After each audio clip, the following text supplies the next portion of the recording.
Hello, hello. Welcome in, everybody. My name is Todd. Welcome to the reaction stream. If you're new here, this is we do this twice a week, and we react to member requested videos off of toddreacts.com. If you'd like to do so, you can basically guide the stream and what we react to, what we watch. Most of it I have not seen before or even heard of, which is probably the biggest thing. Most of the content is definitely not heard of. I never see the videos beforehand. I literally just load them up on my browser, and that's about it. So it's completely off the cuff. No idea what's going to happen in these, but of course they're all not against TOS and that kind of stuff. We have some restrictions, of course. We can't be, wild, wild west out here. But I hope you had a tremendous week. It is Friday. Kind of a somber day. I mean, it started off quite well, but recent news that I was given made it kind of somber in a way. Nothing terrible, nothing like life-threatening or anything like that, nothing family-related. This is more entertainment-related, which is what we're here for, of course. Little entertainment news that has me feeling pretty down, and I'll go over that with you in just a second. Thanks for joining, Amu, Jace, as well. If you're watching and you're not saying anything, I appreciate you. You don't have to say anything. You can just watch. I appreciate you nonetheless. And if you're watching later on YouTube, shout out to you all. I know not everybody can be here live. It just is what it is. So I appreciate you. Whether you check it out live or not, appreciate it. Alrighty. If you'd like to request, as I did say before, if you'd like to request your own videos to be in stream and part of this, you could certainly do so. toddreacts.com, a website designed by yours truly. I know it's not amazing, but I did the best I could, okay? I did the best I could. I really tried it. Season tiers, you get 2 YouTube requests per month. Series tier, you get 3 YouTube requests per month. So check it out today. As well, check out the winter collection of merch. You will see that I am wearing the signature hoodie currently. I am wearing it in black. There you go. There it is. On all its glory. There's a little, you don't see it in this, but there's actually a logo behind the hood, and you only ever see it if the hood is up. So just kind of a little Easter egg there I'd let you in on. Inclusive sizing, of course, if you're ever wondering about a size, maybe you don't know what it is. Every manufacturer is a little different on how they cut their fabric and, all that stuff. I'm sure you're aware. You can go ahead and hit the size guide. It comes in inches and centimeters, all that good stuff. And quality is guaranteed on all orders. Print qualities, etc. Just contact the customer support. There's a contact page on the website, and they will hook you up either with a reimbursement or a new order shipped to you right to your door. How about that? Pretty awesome. I've dealt with them before.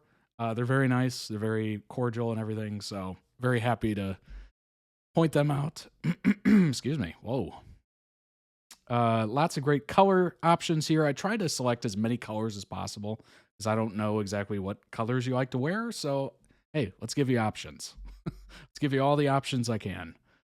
So lots of great items there. Obviously, this is the winter collection. We'll switch over to the summer when it starts to warm up in certainly my neck of the woods, but maybe in your neck of the woods too. Check out the accessories as well. Those don't really swap out. They just get added to, so you'll see more and more and more. I just always, whenever I say that word, I just think of Adam Driver in, forget what Star Wars film that was, but he was just like, more.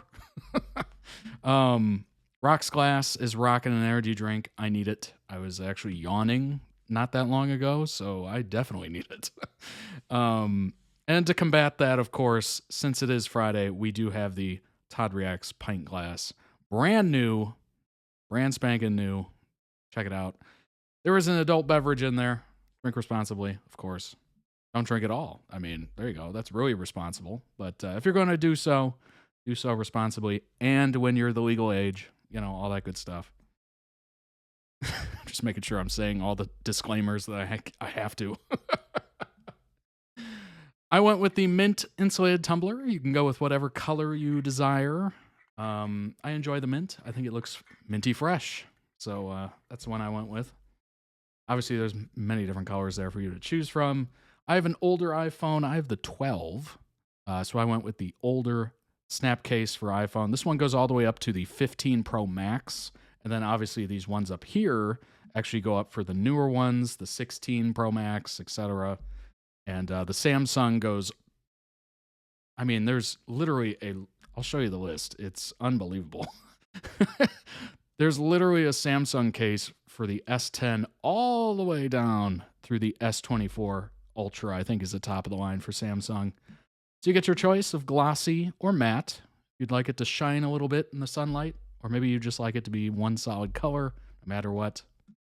You can check that out. Those are the tough cases, so it is dual layered and protected, so you will hopefully not destroy your phone, and you have a much better chance of not doing that with these. So check them out, check them out, check them out. Lots of great stuff here. This throw blanket is currently on my couch. It's very soft. That's why I called it soft and cozy, because it is. I've checked it out. I can attest. I can attest. So yeah, check out the accessories as well. 15% off for members. Ships worldwide, as Jace can attest to. If you're on YouTube and you haven't yet, be sure to subscribe to the channel. I appreciate it. Any and everybody that subscribes, you get a pat on the back from me. That is not a guarantee, but if I ever see you in person, I'll just give you a little pat on the back. How about that? If consent is there. So check it out. Lots of great back catalog. If you haven't checked it out, maybe you're just watching on Twitch and you haven't seen it before and you're like, oh my gosh, this is a YouTube channel? Yes, it is a YouTube channel with over 1,100 videos. Quite the grind. I've only been doing this for, I think we're about to cross 4 years now. So that, if you could do the math, that's at least a video a day for multiple years. So actually for a while there, I think it was 2 videos a day. For I think about a year and a half, I was doing 2 videos a day every day of the week. So yeah, I was really churning and burning, as they say. I was really churning and burning. That's hence why I'm doing these streams now. It's much less time spending editing, which is usually a nightmare. Editing takes anywhere from like an hour to hour and a half, depending on, export time. The faster the computer, maybe it's faster and it's easier, but boy, I mean, between the editing process and then the exporting and then the uploading, it is a multi-hour process. Just to upload these streams, it takes quite a bit of time to download and then upload, because I have to download it from Twitch and then upload it to YouTube. So it's quite the ordeal. That's why it's never quite as instant. And what's interesting is Twitch has an ability to export it to YouTube, but if Twitch notices any sort of music, which, how many times do these videos that I'm reacting to have music? Trick answer, or trick question. All of them. All of them have music. And if Twitch notices any of that copyrighted music, it just mutes that entire section, video, me talking, everything. So by exporting it, it's just one big, musicless. I'm not talking. The video's not playing. It's horrendous. So I have to actually download the full video and then re-upload the full video. It's a process. So that's why it's never quite fast after stream to get that thing up. Just a little inside baseball there. I wanted to let you know, if you're ever just like, hey, why doesn't these streams go up like super quick after the stream? Well, there's your answer. I do have great internet too, which is a shame. It just takes forever. And that's without the copyright claims. Indeed. Oh my gosh. If things get blocked, it's just, oh God. It has to reprocess the whole video. It just add another couple hours to it. Yeah, it's a whole thing. But anyway, over 13,400 of you have already hit that subscribe button. I appreciate it. I appreciate each and every one of you. That is awesome. I never thought I would ever see that number. I remember the exact first subscriber to this channel. And Yeah, it's been interesting. It's been a wild ride. I'm glad you're here for it. And if you're brand new, saddle up. We're journeying across the internet one video at a time. That is the tagline of the channel. And it's accurate. Certainly accurate. Now, what I was going to talk about. So I was kind of minding my business, doing my work, etc. I do have a day job, of course. This is not full-time at all. So I do have a daytime job, 9 to 5, standard 9 to 5. And all of a sudden I started seeing these YouTube videos pop up in my feed because I usually have one playing in the background just as like background noise. And all of a sudden I just start seeing these James Bond. And I'm like, what is going on? Did they finally announce another one? It's been a couple of years now. And I know that the producers, the family affair, the producers were having issues with Amazon, which bought like distribution rights of James Bond or something like that from them for Amazon bought MGM Studios for like $8.5 billion, billion US dollars with a B, billion US dollars. You knew it was going to be about, I mean, so they bought MGM Studios, which owns a lot of the Bond distribution rights and everything like that. And then, of course, Barbara and Michael own the intellectual property and the creative direction and everything like that. So it's kind of a tag team effort between MGM and the families, I guess. So anyway, Amazon came out with a TV show on Amazon Prime that was James Bond-esque. Like it had all the naming, of course, and it had like the Aston Martin and whatnot. It was like a reality show, game show thing. And I watched it. I thought it was mildly entertaining. Mildly. Obviously it's not a James Bond film, so it's not like entertaining to that level, but I thought it was okay. It was not bad. Do I like the fact that major corporations are just buying up all these wonderful companies and titles and production crews and everything like that and just mass producing content based off that big name? No, I do not. I do not. Kind of like what happened to Star Wars with Disney buying them. It's just it just gives me kind of an ick. I don't know how else to describe it. It's very icky. It's like, all right, we had this very cool thing that, would come out every couple of years and everybody's super into it. It's really creative. And then this major company buys it and then just licenses it to all heck. I'll censor myself. All heck, right? And you see TV shows and lunchboxes and, just a whole array of like spin-off and origin stories and all this stuff. And you're just like, all right, it's gone a little too crazy. I can't keep up with all this. I'm not interested in all of this. So anyway, a couple months back, this came across the wire. Barbara, who co-owns the intellectual property, etc., and has been producing pretty much these since her father passed, right? Her father was working on the originals, and then obviously it passed to her after he passed. And the report was she didn't trust Amazon with James Bond, which, I don't know, if you're a fan of Lord of the Rings, you probably understand this. Or if you just happen to know the story of Star Wars and Disney, you're probably like, yeah, I can kind of see that. I can see this, this thing's your baby. It's been in your family. And then all of a sudden this big mega corporation's just like, hey, we want distribution. We're going to buy the company that owns this. And, and then they start talking to you a little bit more. They're like, so you thinking of giving up any sort of creative control or anything like that? Like it would be very weird. So obviously you would not trust them. just kind of with their pedigree or whatever. No progress made on new movie in 3 years, which I get. I get. If you're her, right?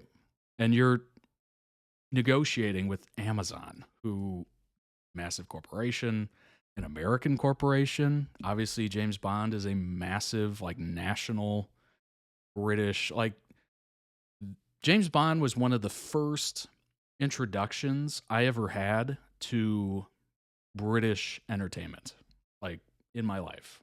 Certainly, um, Monty Python was there, kind of stuff, but James Bond, for me personally, was the biggest. Like, that was the biggest, earliest introduction. I loved it from, like, the first second I saw it.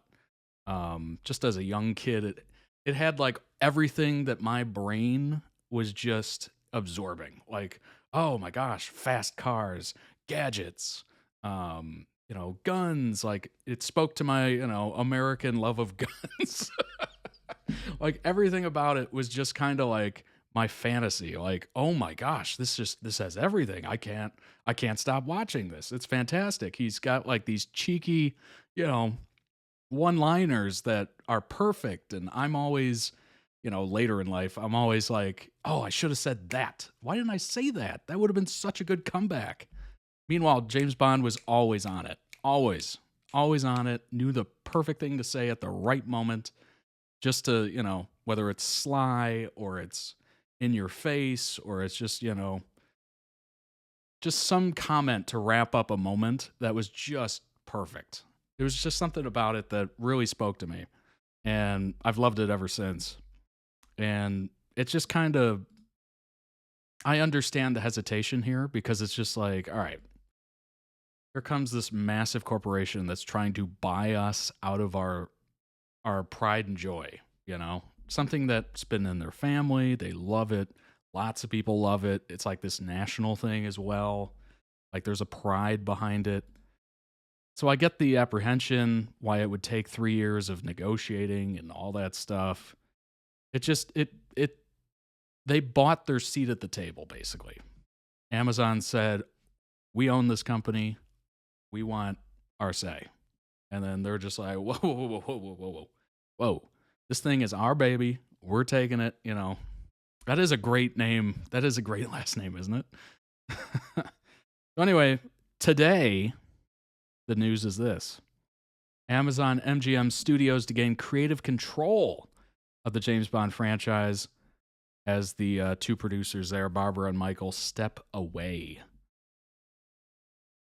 What instantly pops into my mind when I hear that is, how much money did they pocket? These two. Because if they were fighting for them for 3 years, fighting with Amazon for 3 years, there's no way they would walk away just like, anyway, here you go. It's yours. You can take it. There's no chance. There's no chance. There had to have been a massive windfall of cash heading their way to just go, all right, you want it? It's yours. Like, there's no chance. So James Bond 007 on Instagram, Amazon MGM Studios, Michael Wilson and Barbara Broccoli. I think it's pronounced broccoli. Or is it broccoli? I think it's broccoli. Today announced that they have formed a new joint venture to house the James Bond intellectual property rights, and those parties will remain co-owners of the franchise. That's good, at least. So I suppose they do have a little bit of say still. They gave up creative control, but they still own the property rights, or co-own it, I guess. So maybe they still get a say in whether they, do something crazy with it. Under the terms of the new venture, MGM Studios will gain creative control of the franchise following closing of the transaction. Quote, since this theatrical introduction over 60 years ago, James Bond has been one of the most iconic characters of filmed entertainment. Head of Prime Video and MGM Studios. We are grateful to the late Albert Broccoli and Harry Saltzman for bringing James Bond to movie theaters around the world. There you go. That was her father.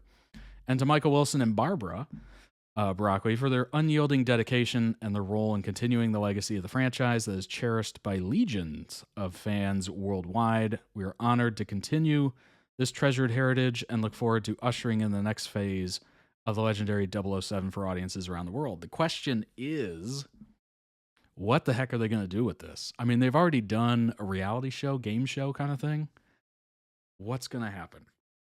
Is there going to be a James Bond dating show? Is there going to be like Love Island? Is there going to be like a James Bond,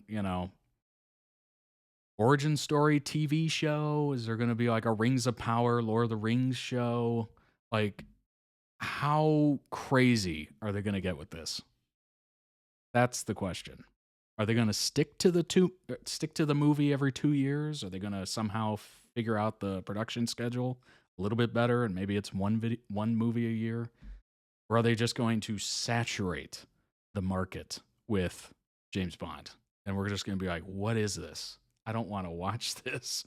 What does this have to do? Are they going to create some like universe where it's just this mess of what Marvel is today, where it's just like, what's going on? Where does this happen in the timeline? Is this even canon? What is this? If I knew anyone with that surname, I'd be calling them Mr. Berkeley. Right. Quote, with my 007 career spanning nearly 60 incredible years, I'm stepping back from producing the James Bond films to focus on art and charitable projects. Therefore, Barbara and I agree it is time for our trusted partner, Amazon MGM's... Wait a minute.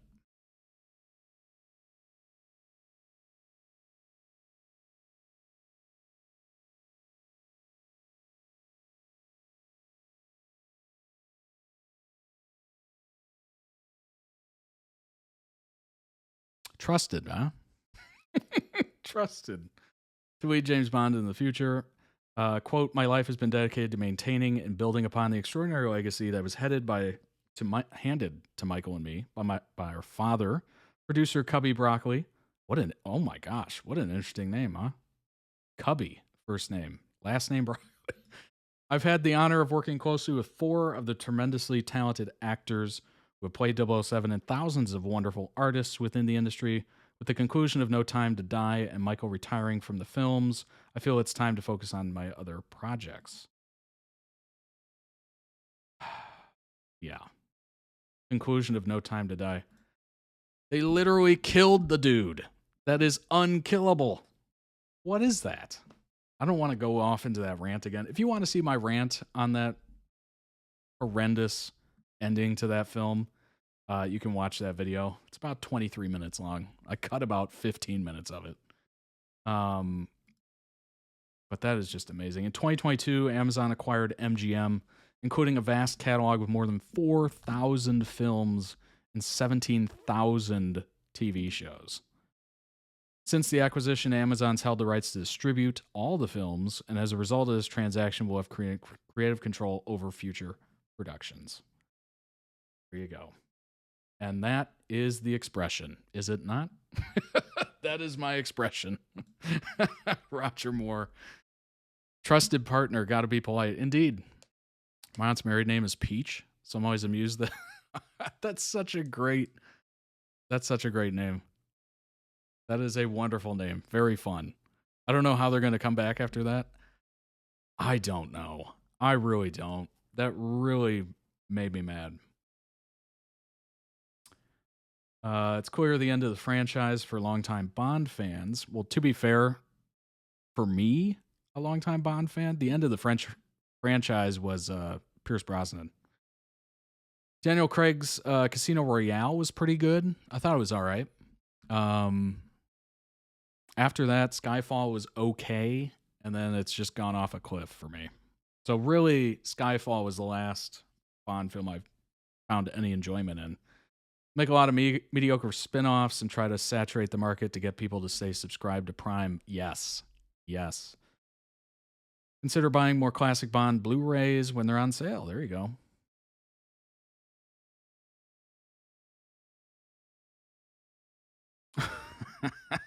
They're going to absolutely ruin it, aren't they?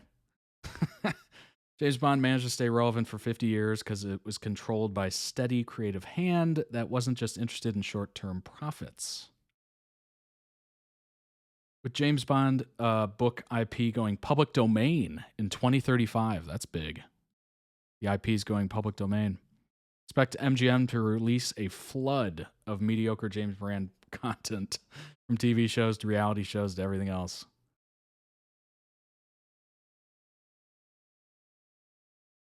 Trusted partner part is wild. Didn't Barbara call MGM people idiots not that long ago? Yes. I believe the exact phrase was, quote, effing idiots. I thought I remember hearing that too. That quote of effing idiots. I'm like, oh, things are going well.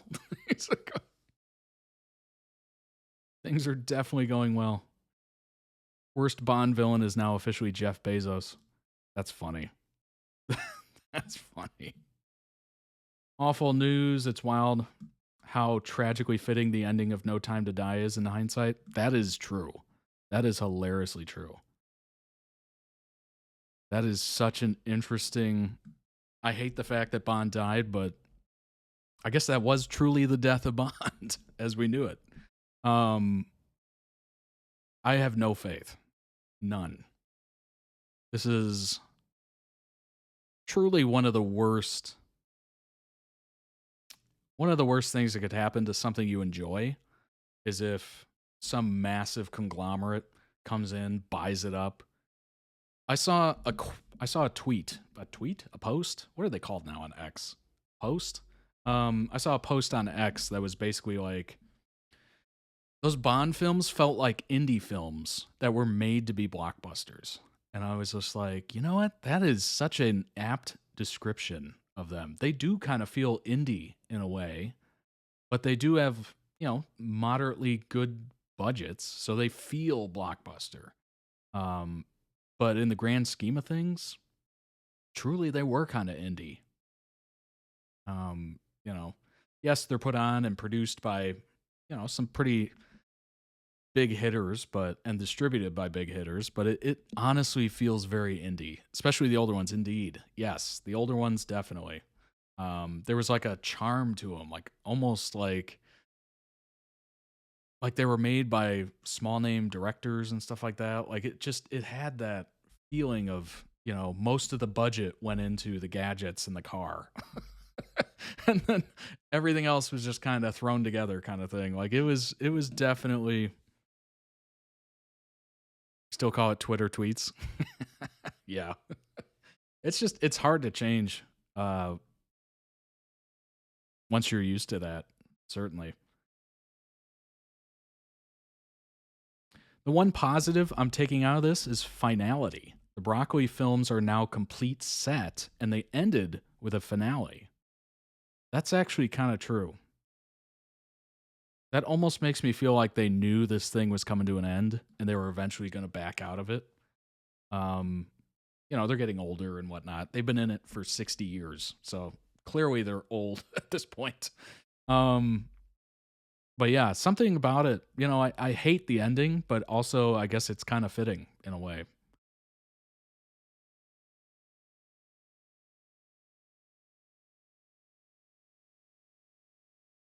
Bond's death and No Time to Die feels extra poetic after this news. Yeah, I mean, I don't like it. I still do not like it. The one constant in movie lore is you don't kill James Bond. He always finds a way out, right? But now it kind of seems fitting in a weird way. Now that Amazon's taking over, they have no family connection to any of this. They'll just milk it until it's dry, basically. It'll just be, oh gosh, I have such bad feeling about this. I have such a bad feeling about this. Oh gosh. American Bond, Q, M, and Moneypenny spinoffs are all coming. Oh gosh. Oh, if they Americanize this, I'm going to be so upset. I'm going to be very upset.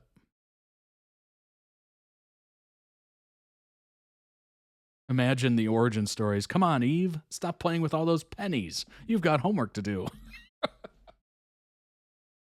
Oh, gosh. Moneypenny. Broccoli film sounds like a vegetable spinoff. VeggieTales, yes. Oh, my gosh. Whatever happened to effing idiots? Well, money. That's what happened.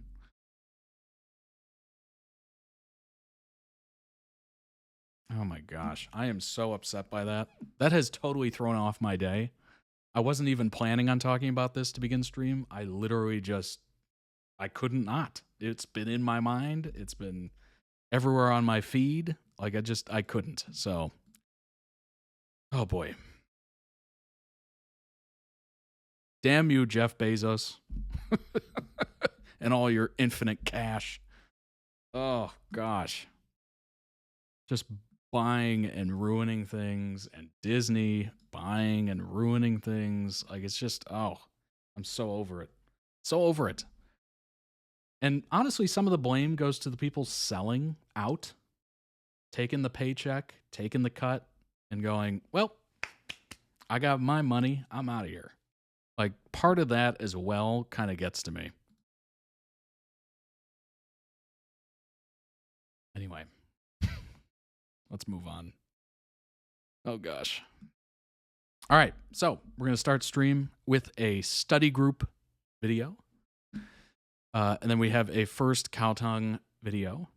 And then we have Dragon Age Veilguard edit. And then a FirstKhaotung edit. And then we're going to end stream and the week with a Dimash Qudaibergen. I think I said that right. I probably didn't.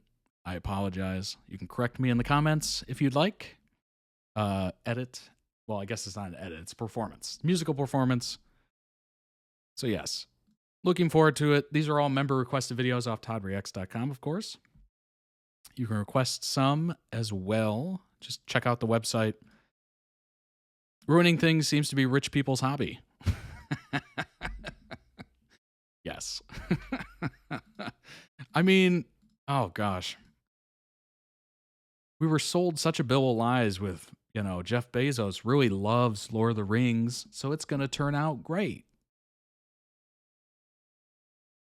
No, but Jeff Bezos isn't running it. He's got, Amazon Studios running it. Who are those people? Do they like the source material? Do they enjoy it? Have they read it? Oh, gosh. Have they read all the James Bond books? Ian Fleming novels? Have they? Do they enjoy it? Do they like the messaging? Do they like the old movies? Do they? Do they want to change it? Do they not like those movies? Do they not like the book? Oh, gosh. Anyway, I got to get off it. Otherwise, I'll just continue. All right. Last, but certainly not least, I know we kind of went off on a total tangent there. Join the Discord. It's free. It's available. Lots of wonderful people. We're closing in on 200 members of the Discord. Awesome stuff. We're up to 198. So maybe you could be the 200th member. We'll celebrate you. I'll celebrate you. And it'll be awesome. Lots of great conversations going on there. As you can see at the top, it does showcase when we're live with a nice little link here so you can check it out. It'll pull up the app if you're on a mobile device and you have the app download for Twitch. If not, it'll just pull open, a browser that you use. Lots of great stuff there. I do update it if I'm going to be late or whatever, or cancel. You'll know. If you'd like to request a channel, maybe you don't see something that you're really into and you'd like to discuss it, like, I don't know, James Bond, you can certainly request that channel via the Request a Channel. And then lots of great stuff here. I'll just scroll through real quick. As you can see, you can check it out yourself. The link is everywhere. It's down below in the video descriptions on YouTube. It's on the Twitch profile. It's on the YouTube profile. It's on the website, toddreacts.com. Just click the little Discord logo at the top right. And lots of fun ones as well. I posted a picture of my Valentine's Day dinner. You can check it out. I enjoyed it. It was delicious. But yeah, join the Discord. Lots of great people in there. Most of the people in the chat are in the Discord. So if you'd like to join them, certainly welcome to. Let me go ahead and change this because I'm assuming we're going to need closed captioning for this. Total guess, don't know. But I'd rather err on the side of we don't need it and just change it than not. You love it because you're not the one making it, duh. That's true. Yeah, that's true. Today's stream is the man yells at clouds meme. Yeah, exactly. Ah, Jeff Bezos. We are a chatty bunch. Indeed. Indeed. All right. Let's go ahead and switch over here. We're going to do study group G-Gum. Is that the title of this video? Or is it G-Gum? G-Gum? G-Gum? I'm assuming it's the song that's going to be playing. Yep, it is. It is the song. So it's G-G-U-M. Let's go ahead and switch over here and hop in, shall we?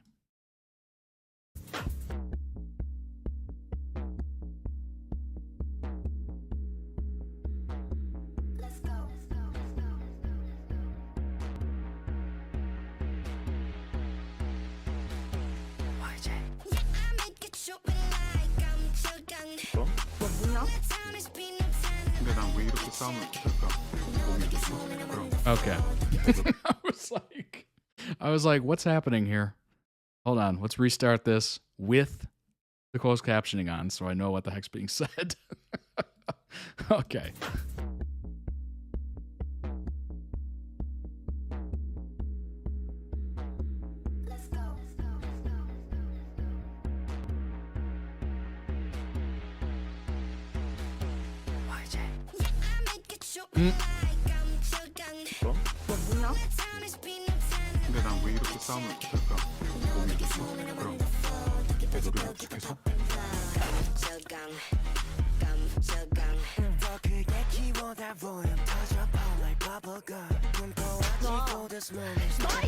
There's not much studying going on at this study group. Just an observation.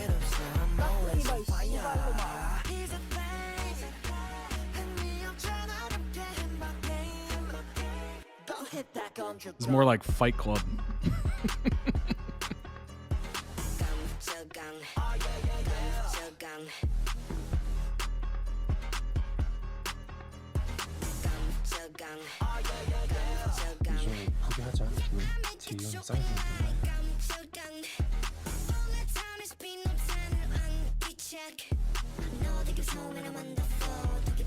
앞으로 우리 남녀 관계는 뒤진다.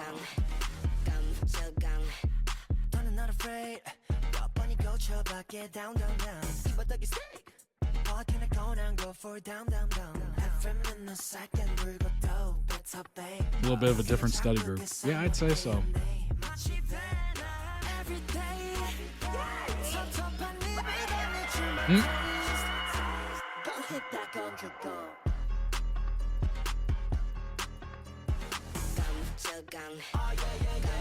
Oh my gosh. That was impressive. That was a good way to break your own hands.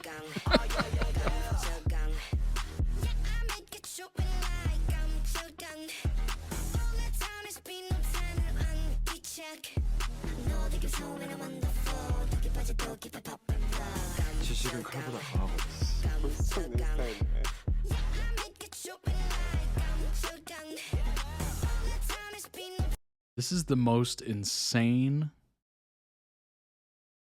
like, compilation of a show I think I've ever seen. Like, I don't know what's going on.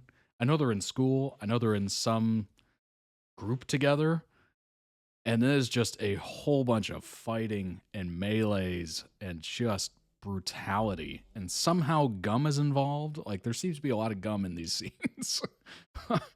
This is... I don't know what to describe this as. This is like a fever dream, I guess. The vibe is definitely there. The song is great.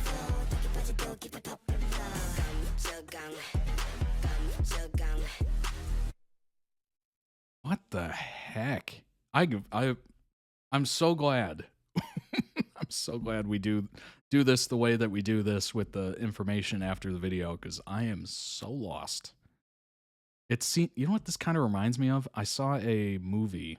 I think it was with I think I brought this up before. It was with Elijah Wood. And it was about it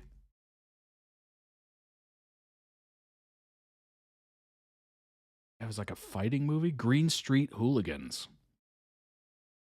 Where he plays a character who gets involved with a football hooligan gang in London. leading to several violent confrontations. It kind of reminds me of that because they're very much school age. They're not set in a school, but they are not that much older. Where it's just a bunch of kids like beating up the other ones. I don't know. Very interesting. I'm dancing to a song too. This show is like some insane video game. It does. It does. I'll go ahead and throw that some love. Link down below in the YouTube description for the original video. Go throw out some love yourself. And also check out the channel. There might be other videos on there that really pique your interest. I mean, that was something. That was an unbelievable video. What a show. Oh my gosh. Let's bring up some information so we can figure out what the heck's going on with that study group. Good grief. It has a current user rating of 92 out of 100 with 1,100 votes. That's not surprising. 10 episodes just came out. Oh, it's currently out, actually. January 23rd through, wait a minute, February 29th. Is it a leap year? Oh, it might be a leap year. I was like, wait, what? Just instantly looked wrong. Like, wait, is that wrong? Plot synopsis. Here we go. What subject are they even studying? Kicking butt. I think is the polite way to say it. Yoon is a student at a notorious vocation. I'd say notorious. Oh my gosh. You talk about him, you might just, get something. Notorious vocational high school with many troubled students. You don't say. He has the appearance of a model student with glasses. Oh, okay. It was the nerdy looking put together guy. Neat appearance. Yep. Innocent looks. He wants to do well academically, but his scores are always at the near bottom of the school. Well, that's not great. What he lacks in book smarts, he makes up for in strength and fighting skills. What? So he's a fighter who wants to be well-read, I guess. To help improve his grades, he forms a study group. Whenever the members of his study group are in trouble, Yoon fights for them to keep his study group. The date is wrong. Ah, yeah, that makes sense. It caught me. I was just like, wait, what? February 29th. What an interesting synopsis. So he's bad at school, which I can relate to. I wasn't the greatest. I wasn't the worst, but I wasn't the greatest. But he makes up for it in strength and fighting skills. So is he fighting to improve his grades? No, he's fighting to keep the study group going. But is the study group helping his grades? Or is the study group just causing him to fight more? What an interesting concept. It seems very entertaining. I'll say that. I will say that. It seems extremely entertaining. Let's see. An unassuming hero takes on bullies in the KDrama study group. It was just written February 8th. Yoon has always worked very hard in school. The character played by Hwang in the Korean drama study group takes copious notes and studies late into the night, but still manages to rank close to the bottom of the class. I mean, that's not good. I mean, if you're taking copious notes and you're studying late into the night, like every night, and you're still at the bottom of the class, that's not great. That's definitely not good. Tutors and after-school classes don't help improve his... So how is the study group going to help? Isn't that just a group of tutors? Improve his ranking, so he asked to transfer to a technical school where, unfortunately, things only get worse. Oh, gosh. Grass is not always greener on the other side. I know they say grass is green where you water it or whatever, but that's not technically true. His new school is chaotic, I would say. His class is controlled by bullies who determine the ranking order and pretty much everything that happens. None of the other students dare to stand up to that. Oh, okay. Gotcha. So he only looks like a nerd. How interesting. For the first time, I'm seeing the concept of someone wanting to, quote, be nerd. that is kind of true. I mean, other than like the Revenge of the Nerds movies that are classic from like the 80s, um I don't think I can think of anything where it's like trying to be. The ever determined Gamin wants to form a study group so he can improve his grades. At previous schools, no one would let him join their group. Oh, that's too bad. Because his grades were so low. Oh. So they fear that he's not going to be able to contribute or pull his own weight. So they're just going to be tutors to one student, basically. So at this school, he decides to form one of his own. No one wants to join him at this school either, but for different reasons. That would be risking retribution from the school's top bully. Oh, gotcha. Reminds me of a story I heard of a gay kid who tutored all the local gang leaders. When he got bullied for being gay, he'd get protected by all the leaders. Good Lord. Local gang leaders. Boy, I'm assuming that didn't turn out too well for the people bullying the kid. Like being in a fist fight and bringing in like a machine gun. Like, whoa, whoa, whoa, whoa, whoa, whoa, whoa, whoa. Too much. However, Gamin has a secret weapon. He developed mad martial arts skills. Once he remove...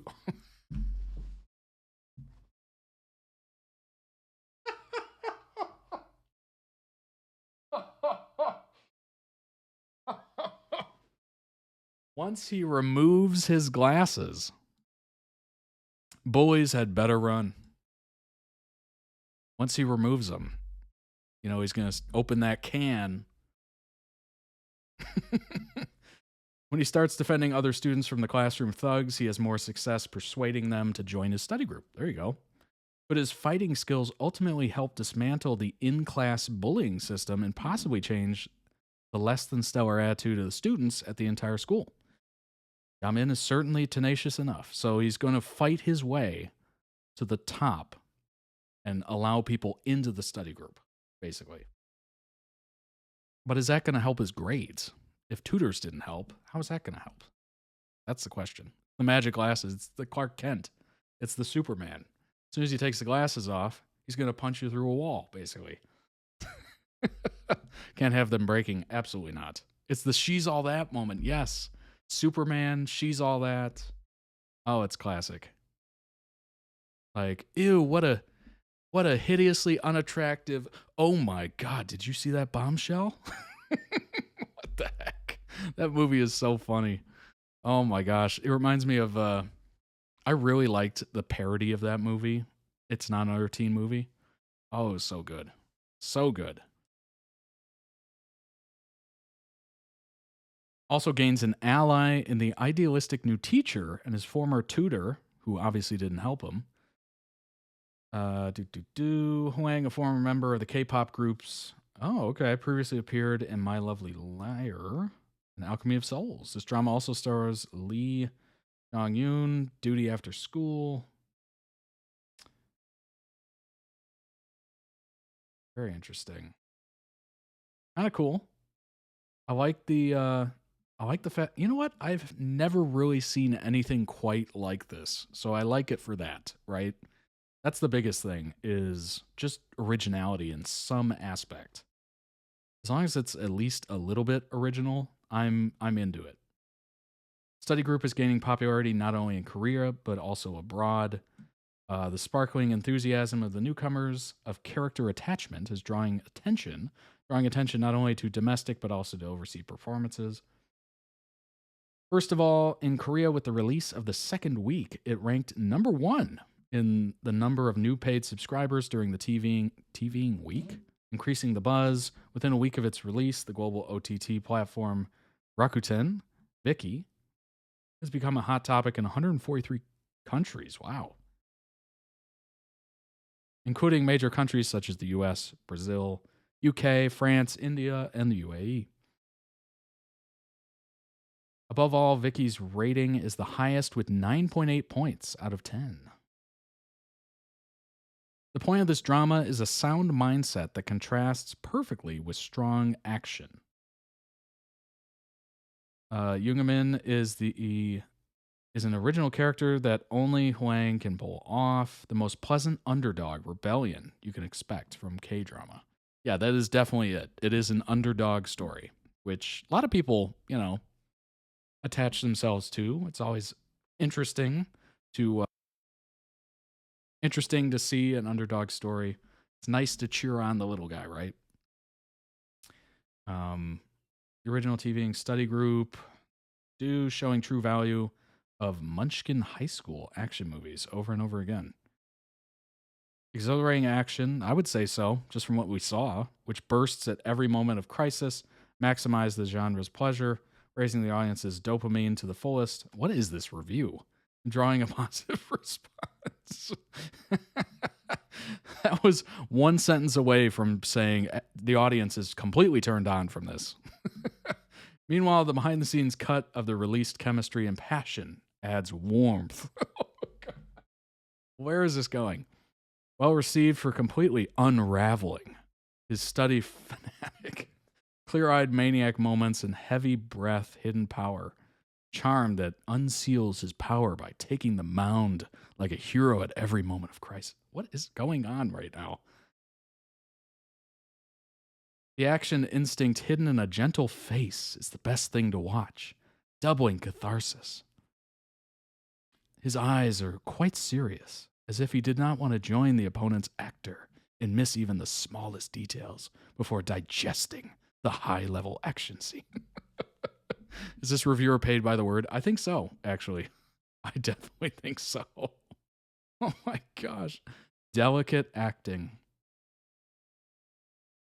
Oh my gosh, what is happening? Can I get to I don't know. This is one of those times where I wish I had AI to just sum this up real quick. People look forward to the thrilling and cathartic Munchkin performance. What does that even mean? Who unsealed the first band? What? Okay. I think we're gonna skip that. Best Korean shows: study group, grades, and gangs. Hilarious K-drama with delinquent and brawls. I gotta say, it's a fascinating concept. Are you ready for a K-drama that's unlike anything you've seen before? Yeah, I would call it that. I would say it's unlike anything I've seen before, really. What is study group about? Isn't your typical high school drama. It revolves around student. Obviously, we already went over this. There's got to be a reason why he's at the bottom of the class. Like, why, after taking notes, doing all that stuff, is his fighting superpower so strong that he's enabled to do well on tests? What is related there?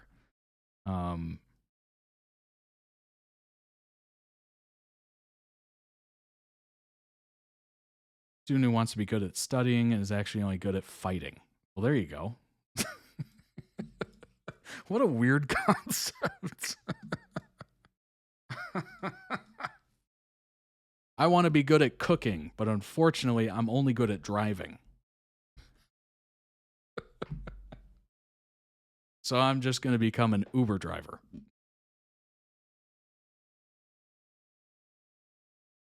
Technical high school, the worst school on earth, is what it's quoted as. Forms a study group, but it's soon clear that survival, not just grades, are on the line.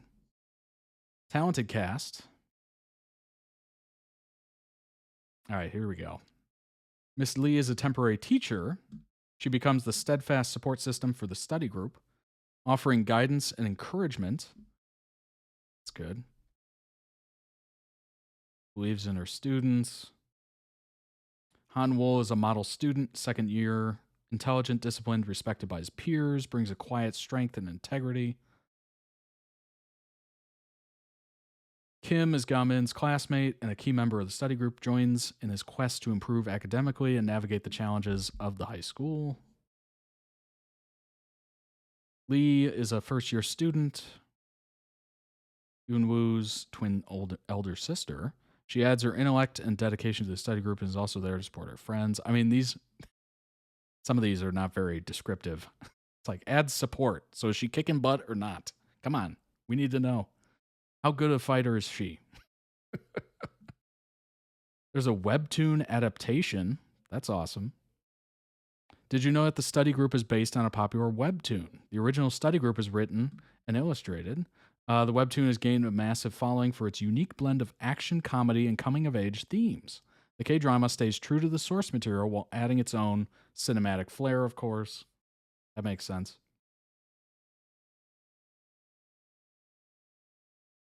It's an action comedy teen and coming of age series. Some also call it a school fight drama, which is so niche. I don't think I've ever seen anything in that niche. What are people saying about it? Viewers are blown away by the well choreographed fight scenes. I mean, that's good. I mean, if it's going to be a show about fight scenes, has he tested positive for learning difficulties? ADHD, perhaps? I mean, you would think, right? Like, what does that have to do with his power? You know, is he struggling with that, or is he? Do they explain it at all? The humor, the show's comedic timing is spot on, providing plenty of laugh out loud moments. Audiences are loving the mix of relatable and quirky characters. Many find the main lead interesting. At first glance, he looks like someone who's innocent, naive, but he actually possesses fighting skills, which always catches everyone off guard. Very cool. Very interesting. Now that we have a bit more information, we know kind of what's going on.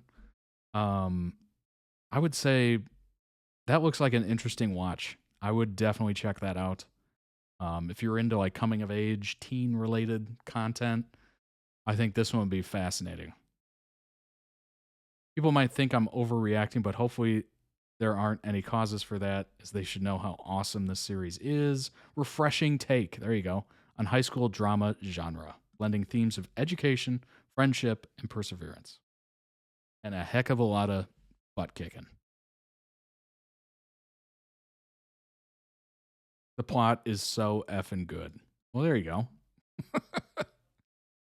Comedic delight. You know what's funny? From watching that edit, I would not piece together that it was a comedy at all, which kind of interesting. You know, would it be better off as just more of a straight laced drama with a bunch of action? Or is it better to kind of quell it just a little bit with a little bit of comedy? Or is it just a slapstick, you know? I guess it's up to your choice what you'd rather it be. I thought of watching this mostly because of the ML character, but the plot does seem quite interesting. It does. It honestly does. I don't think I've seen anything quite like it. It does seem very fresh, very interesting. Overall, pretty amazing. Wow, I'm impressed. I'm impressed. That's an interesting webtoon. I'm glad they made it. And it seems like the show is getting good reviews. Let me see if I can pull up some reviews on it. Kind of interesting to see. Here's MDL 9.0. 9.0 out of almost 9,000 ratings. That is pretty high. That is very high, actually. So every episode's about an hour long with ads. It is 18 plus, restricted for violence and profanity. Well, there you go. Two great things an action show needs.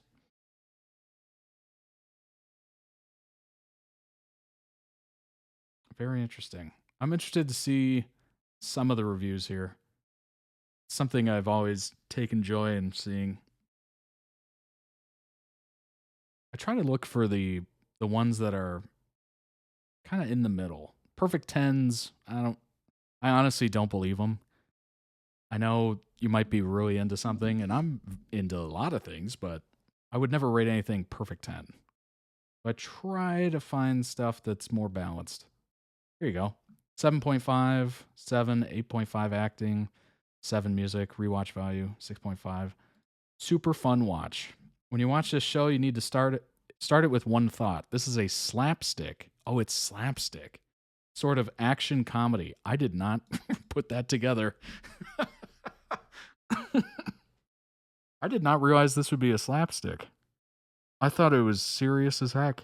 Oh, that's wild how edits can kind of make you think one thing and it's not. It doesn't try to be anything it is not, and that's where it wins. This series is funny, silly, exciting, and satisfyingly quick watch.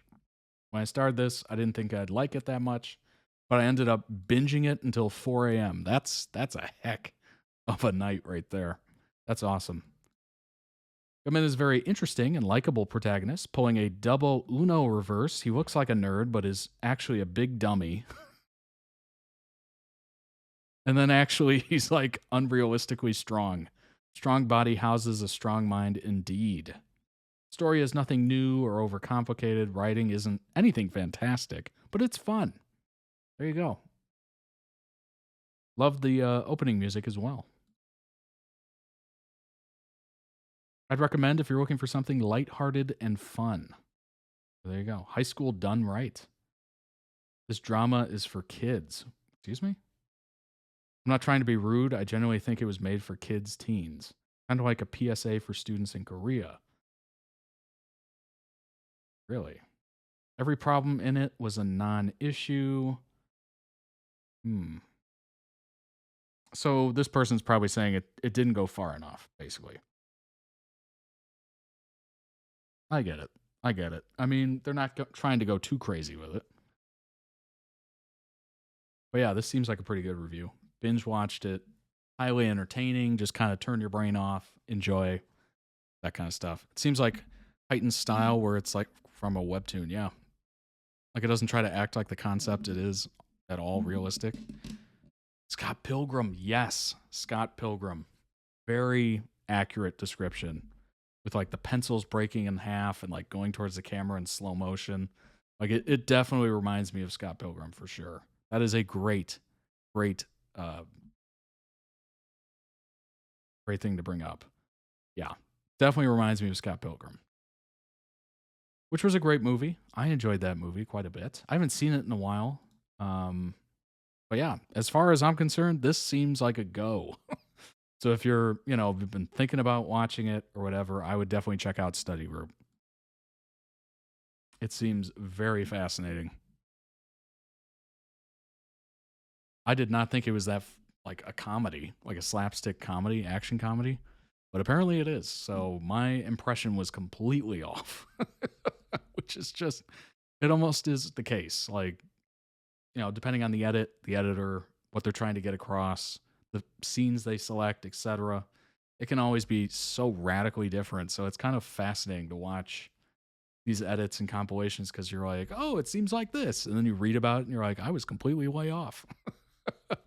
All right, let's jump into the next one. It is FirstKhaotung TikTok compilation part 1. And this was posted 7 days ago. I'm assuming we're going to have some closed captioning here, so I'll leave it in the corner so we can actually see it. It does look like it's turned, like the closed captioning's turned off, so maybe it's on the video itself. That's kind of my thinking, at least. Let's go ahead and check it out, see if it is. Oh, you know what? It's TikToks. Let's reposition this so we're not going too small with it. There we go. Move it over a little bit. Perfect. There we go. A little bit bigger.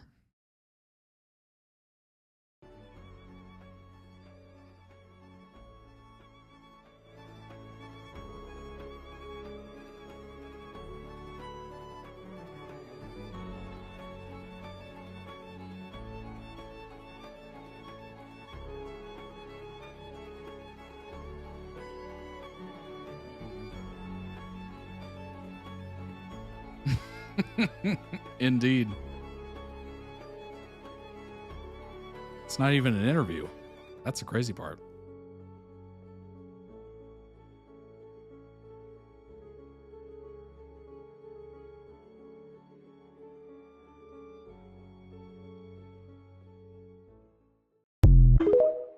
Whoa. Turn on that sound just a little bit.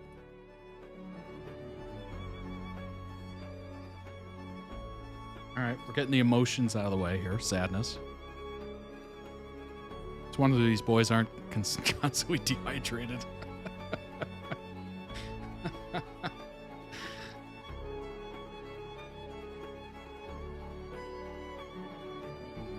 All jokes aside, I mean, it's good to be in touch with your emotions, of course. Just having a little fun.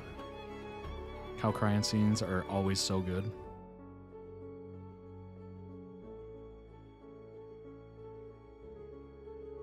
Mastering the cry on film is so unbelievably difficult. So unbelievably difficult.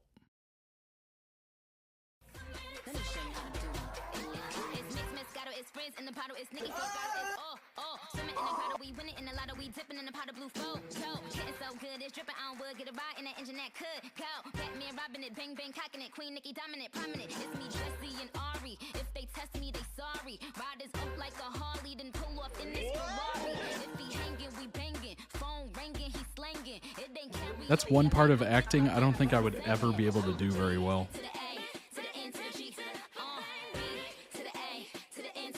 And again, I've never had to actually do that, but who knows? Maybe I'd surprise myself. But being able to cry in command and then be able to remember your lines, get those out, like, that seems so difficult to me.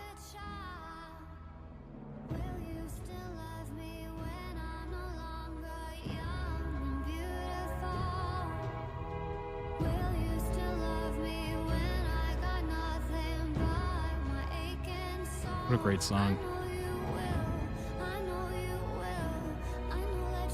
They both made me cry in several shows. Now that is effective. That is very effective. You make the audience cry, you're doing something right.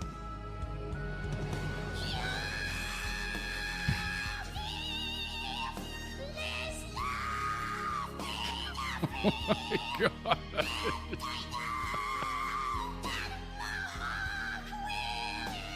Oh God.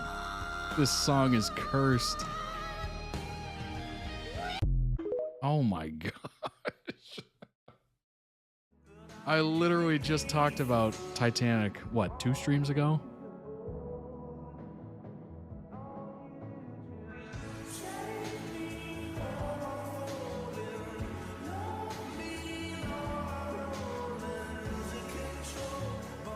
Nice. Graphics card.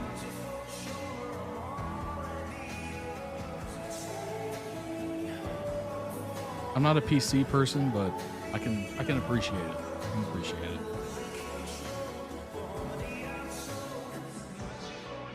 Recently saw some Thai actors being timed to see how fast they could turn the tears on. It took just 15 seconds to cry real tears. Wow.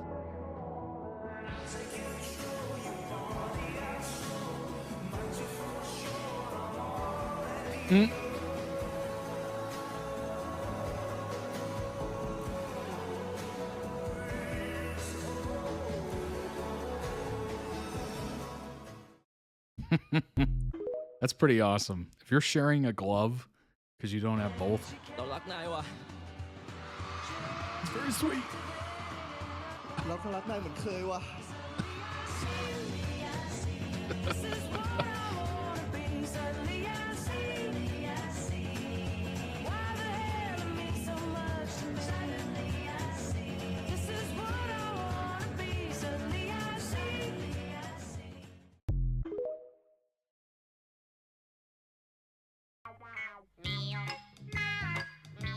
You know what I just thought of?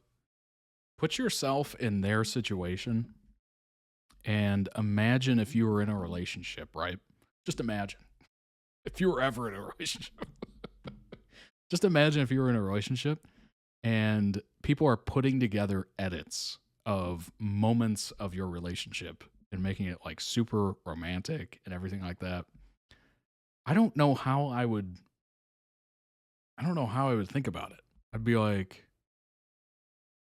I mean, it's nice, of course, but it would, I don't know, it'd be confusing, I suppose. Like, it's weird because it's interesting because it's not weird if you're, not them. But I'm assuming putting myself in their spot, I'd be like, why is there so many people making videos about, moments that didn't really compute to me or something like that? Like, it would be kind of interesting. There's two types, the ones who don't mind or pay attention. Yeah. It's very interesting. I'm putting myself in their spot and I'm just like, I don't know how I would react, I guess. And the ones who beg fans to do it. Talking about you, Jung, yeah.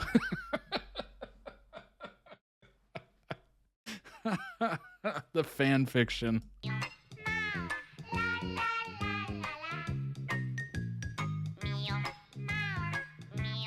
It'd be so interesting. I don't know. It'd just be... Well, then again, I can't even imagine being like ultra famous, just constantly being recorded in interviews and all this stuff. Like, it seems like a lot.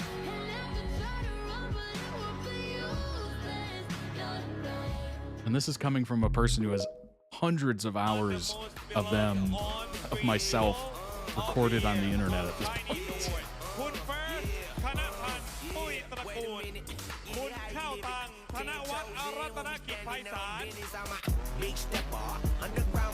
He also makes videos? Are you serious?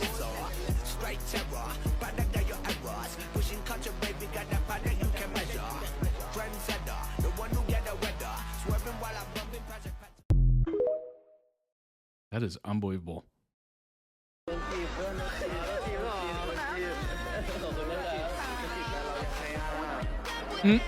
Why'd you flirt with my boyfriend?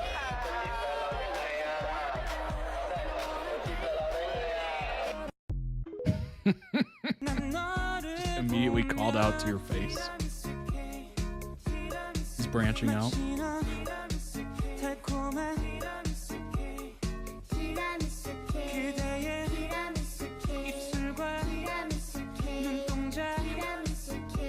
Actually, the funny part is, June could have one of these channels that posts a bunch of compilations and whatnot. We would have no idea. It'd be like one big secret.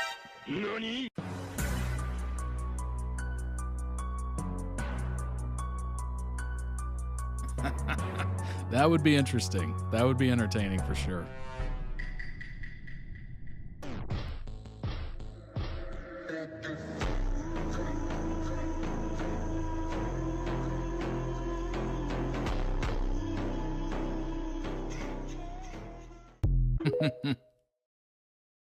He wouldn't be able to keep it. Always present in any BL combo.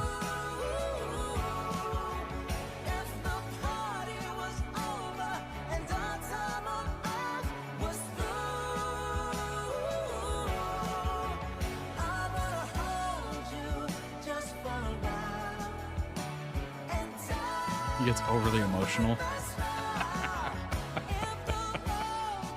That's funny.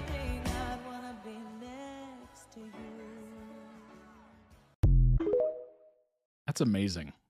That is truly amazing. It's almost like a fan of it. Like, that kind of tells you that he's like the ultimate fan, but he's also in it, which is crazy. Like, he's living his fandom, basically.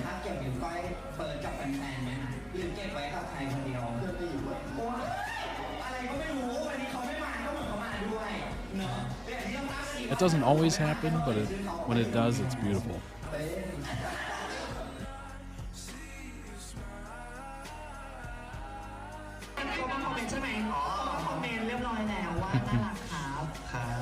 Shows how much he loves what he does. Indeed. Yeah, I mean, what more do you want, right? It's very easy to support somebody that you can obviously tell they enjoy what they're doing. And not just surface level, like they're actually spending their own personal time to make edits. Fan edits, basically.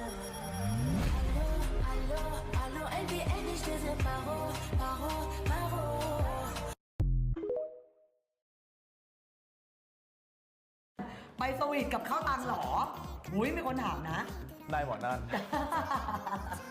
นายหมอนั่นน่ะ คุณไปกับใครนะเวลาไปกับใครนะชื่ออะไรนะเขาชื่ออะไร ใน นะ หมอนั่นน่ะนะ ฉันไปกับนายหมอนั่นเหรอ เดี๋ยวรอบหน้าพาเพื่อนมาด้วยครับ พาเพื่อนมาด้วย เพื่อนที่ชื่อว่า How he supports his friends. He seems to watch his bestie shows too. Nice. Like watching FirstKhaotung commenting on it. ฉันไม่พูดหรอกนะ That's really cool. That is very neat. That's somebody who is a fan and is really bought into it. Like, clearly, if you're consuming the content that the company's putting out, that's not where you're not involved.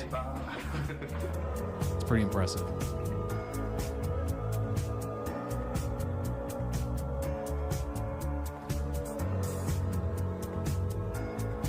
Kind of reminds me of something I heard Tom Cruise say, where you could obviously tell he's a fan of cinema. Like, he goes to the movie theater to watch a new movie every week. Like, that's somebody who not only makes good films, but is interested in it as a passion, a fan, etc. Like, that is cool. That's easy to support when you're actively joining in on the fans. Trying not to look at those masks.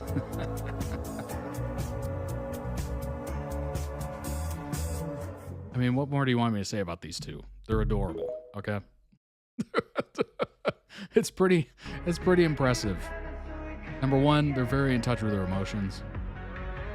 Number two, they seem completely smitten with each other.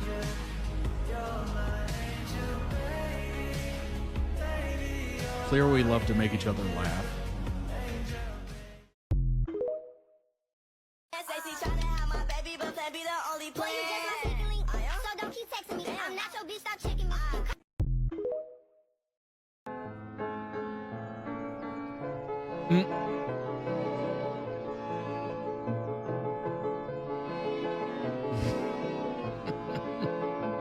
It's insane how they are. Yeah.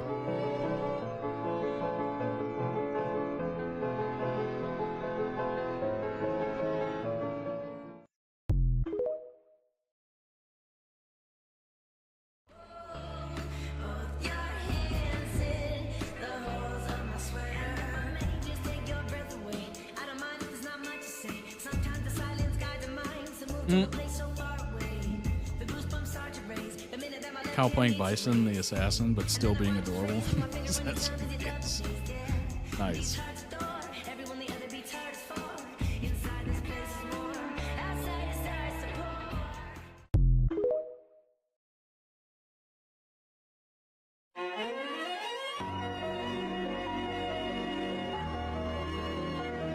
Oh gosh, is that the box game you're trying to figure out what's in it?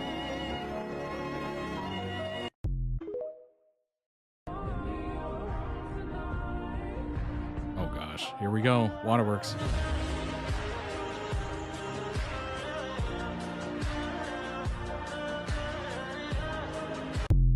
Oh, okay. Most adorable assassin I've ever seen. ต้องรอกาแฟนานไหมไม่นานคือถ้ารอนานกว่านี้อีกนิดนึงผมจะ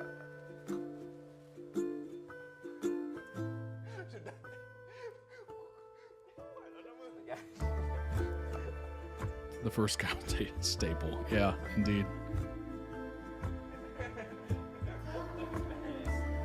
Is this a content house? What is this?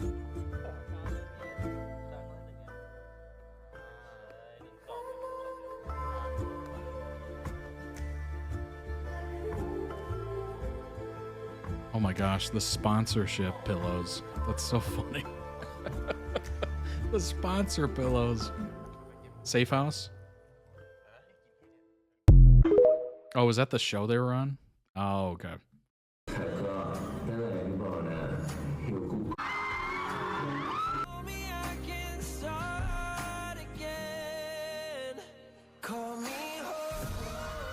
I think I have information on Safe House, so I think I'll be answering my own question too.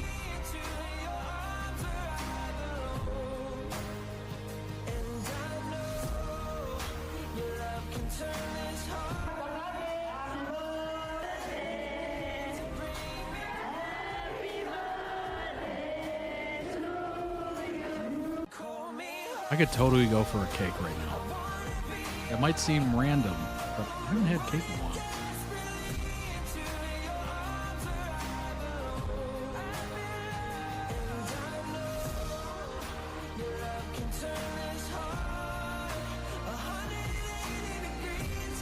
adorable.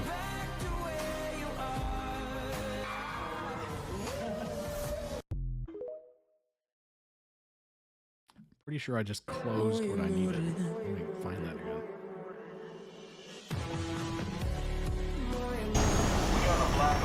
No, stop. Oh my gosh.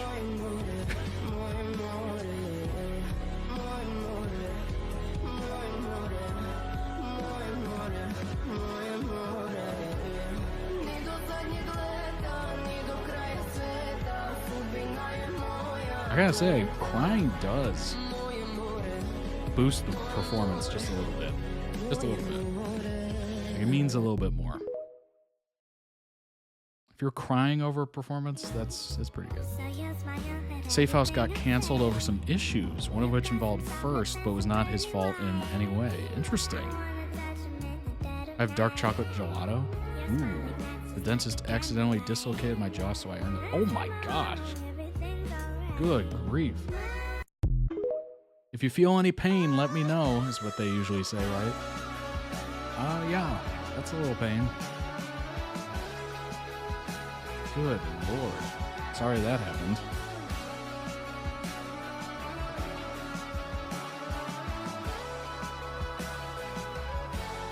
Dark chocolate gelato sounds so good.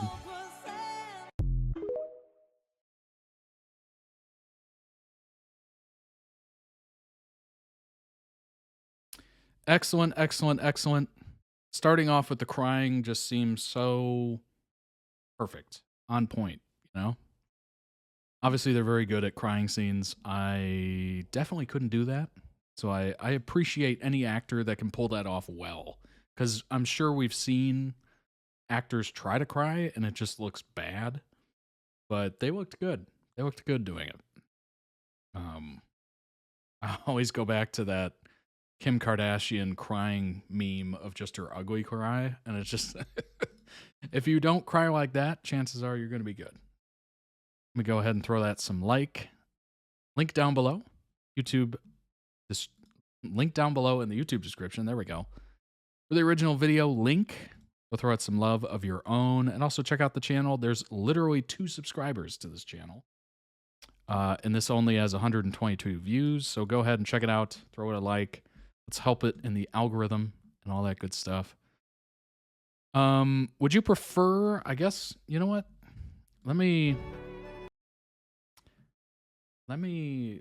throw the links to these in the Twitch chat, because obviously if you're watching on Twitch, it probably makes sense to do this, right? I'll throw it in the Twitch chat. There you go. There it is. My connective tissue isn't great, and I dislocate more than most. Yikes. Oh yeah, that's right. I do remember that. I believe the requester made the videos themselves. Nice. Excellent work. Excellent, excellent work. So there it is in the Twitch chat as well. It'll be in the video description on YouTube, so check it out. We're going to have part 2 coming up, so wait on that. Let's bring up some information on FirstKhaotung. Let's see. Find out a little bit more of these wonderful, wonderful actors, singers, performers, etc. Some information on First and some facts. Blood type O. Hey. Start off with that. That seems to be the most important, right? Blood type O. Born in 98. Blood type O, isn't that the universal receiver? Like, if you have blood type O, you can receive basically any type of blood. It's very lucky. Born in Bangkok. Completed a bachelor's degree in cyber business management with honors. Wow. And his acting career in 2016, he was chosen from a group of 100 teenagers to act as the protagonist in The Assassin. Been in over 25 reality variety shows. Oh my gosh. That is a lot. Owns a clothing brand called Memento.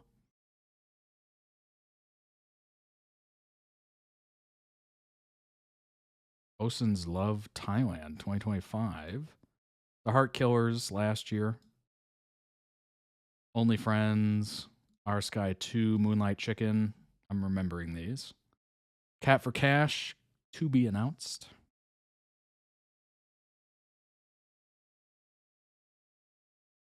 And then Cow, of course. These are the links that usually have a few dodgy facts, but let's commenters correct things. Certainly correct some things if you see anything that's incorrect. Always appreciate it. Let's not forget that First is the only main character that has died in a GMM TV show ever, parents not included. Wow. Okay. Heart Killer only just finished, though. Cow, profile and facts. Blood type, we don't know. So if you know the blood type, let us know down below in the comments. Appreciate it. Born in 98 as well. Finalist. Cassettes Arts Freshie Boy and Girl Contest. What an interesting name. Freshie Boy and Girl Contest. Made his acting debut in 2018 with the series 'Cause You're My Boy.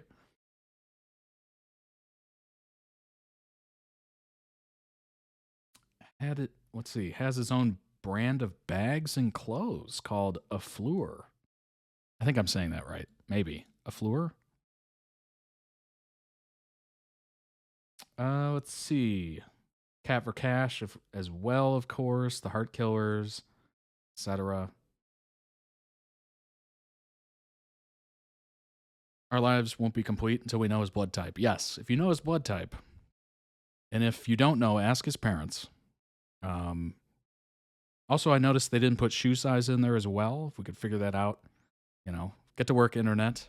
The most complicated BL relationship is from Reddit.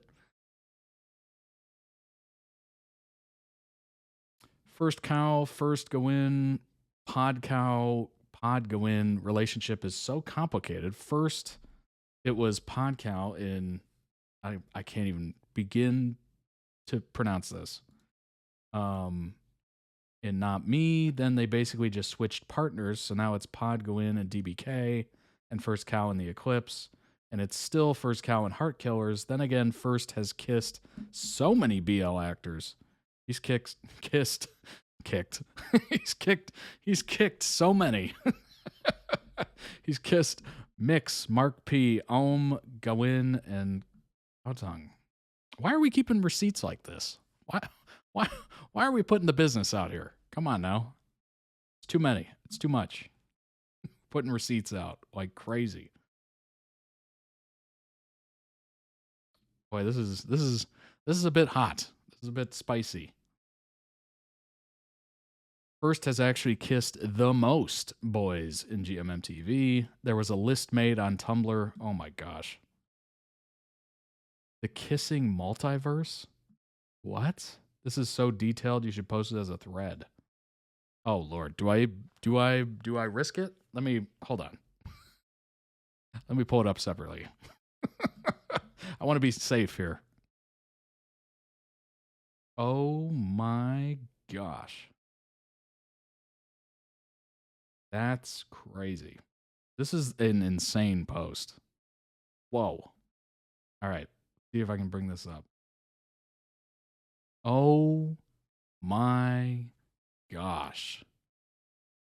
Claire Kitty's been wanting me to show you this for a while. First has chemistry with so many people. He's kissed the most boys, I believe. So in Thailand, incoming freshmen and every faculty nominated one boy, one girl. Oh, okay. Oh my gosh. I know the person who made it. Wow. What a breakdown. Breakdown by actor.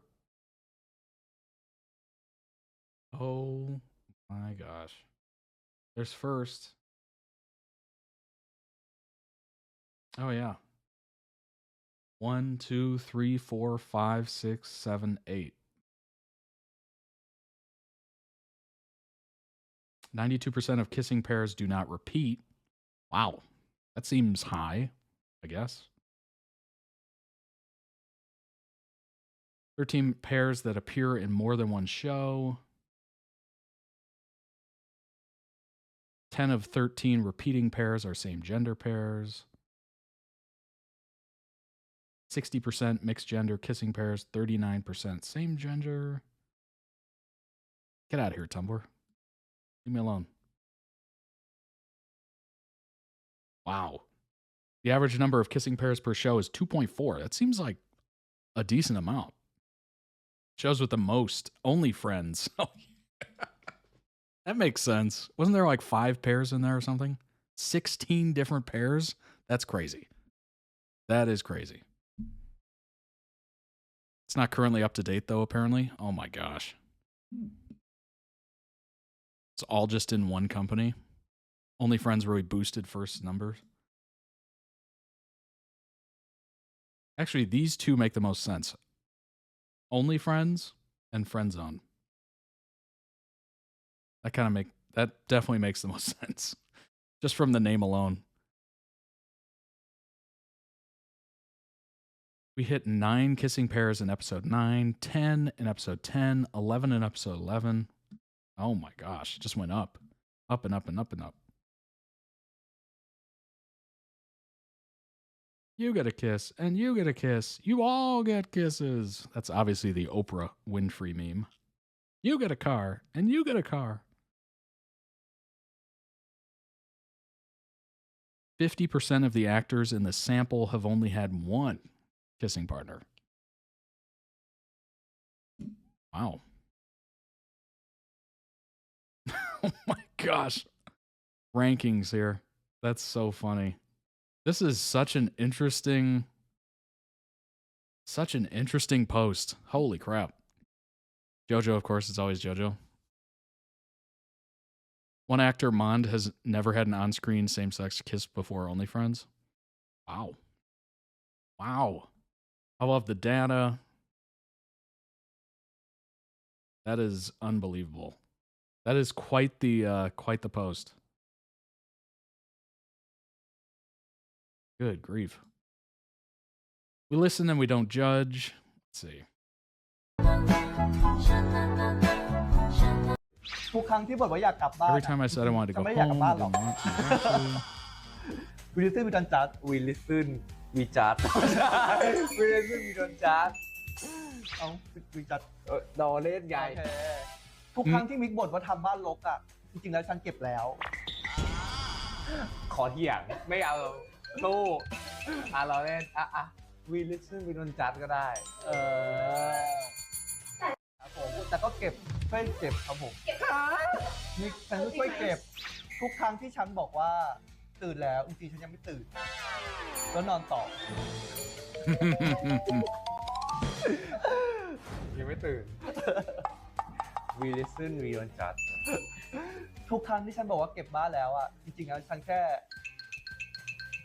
เอาของไป Oh เก็บ my gosh. ใต้เตียง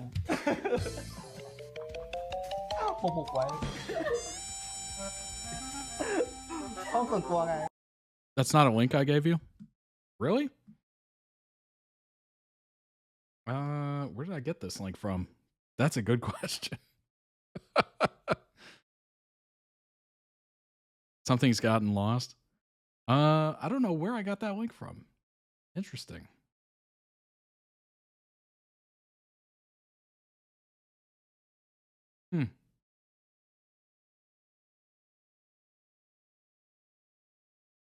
Not sure. Not sure. Yeah, I did notice the Earth Mix title here. Interesting. I don't know why that became part of it. Oh, this is the main Reddit page. How did that get there? Somehow I wound up to go to the main page. What the heck? Oh, okay. Let me try this link.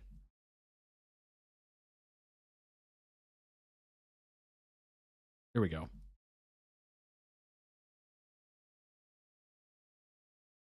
All right. So we did that one. Oh, this is the one I screwed up right here. Oh, no. It goes right back to the original. Oh, that's so weird. It goes right back to the original Reddit page for the entire GMM TV. That's so odd.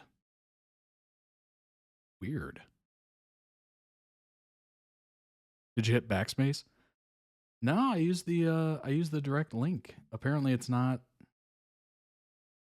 Weirdly, it's not showing up. That's weird. Anyway, no big deal. We have many more links to come, and we have another First Cow video to watch as well. Maybe somebody deleted the post. That might have been it. Unfortunately.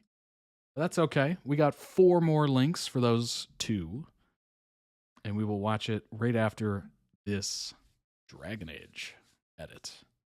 This is from Dragon Age Veilguard. It is a fan vid. In the description, there's a quote that says, "Just don't leave," and the other says, "Never." Huge. Just a forewarning here. Spoiler alert. Huge spoilers in the video. You have not played the game. But this is called Lucianus, and Rook. And it's titled Iris. Oh, it's Goo Goo Dolls' Iris. Okay.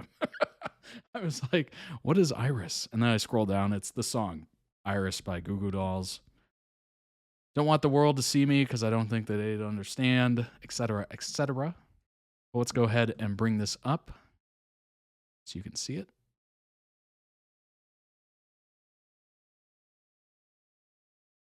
All right, here we go. Lucarnus. Wow.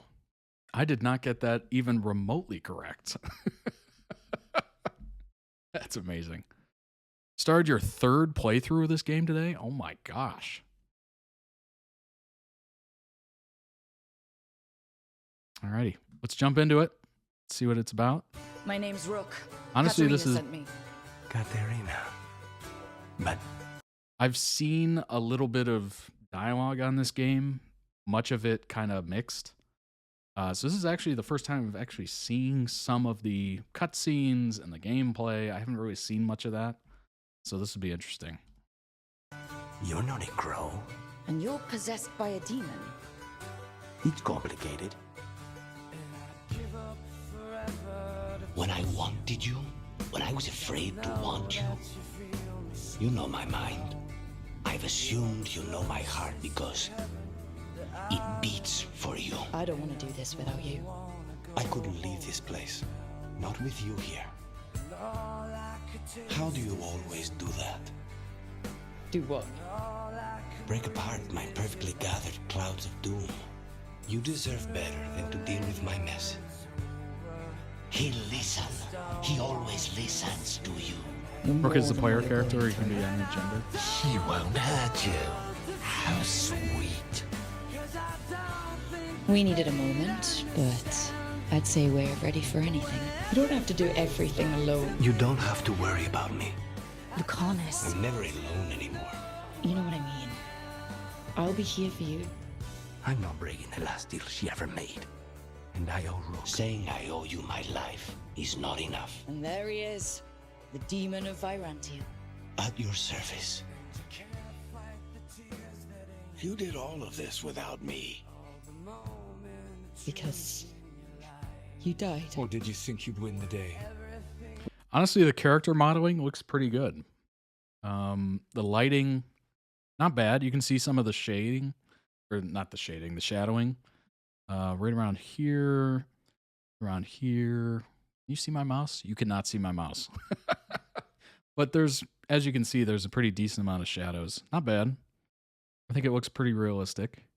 You can see it right around his right shoulder on the ground. The feathers are creating accurate shadows. It looks very nice. Some of the mouth movement with Rook was looking a little odd. Maybe that's because he's very spoken, soft spoken. But some of the movements were not quite where you would want it. Without some painful sacrifice.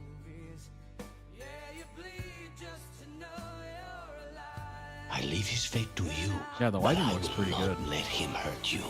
Lucanus. Now Lucanus, finish her! Tell me this ends with me asleep in your Karnas arms, was forcibly and I will possessed kill by a any god you ask. white demon. Ooh. It's all yours. As is Gillanane.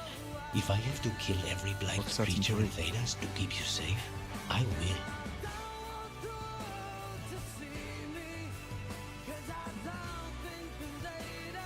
I thought I'd never see you again. So much happened. I don't know how to feel. I do.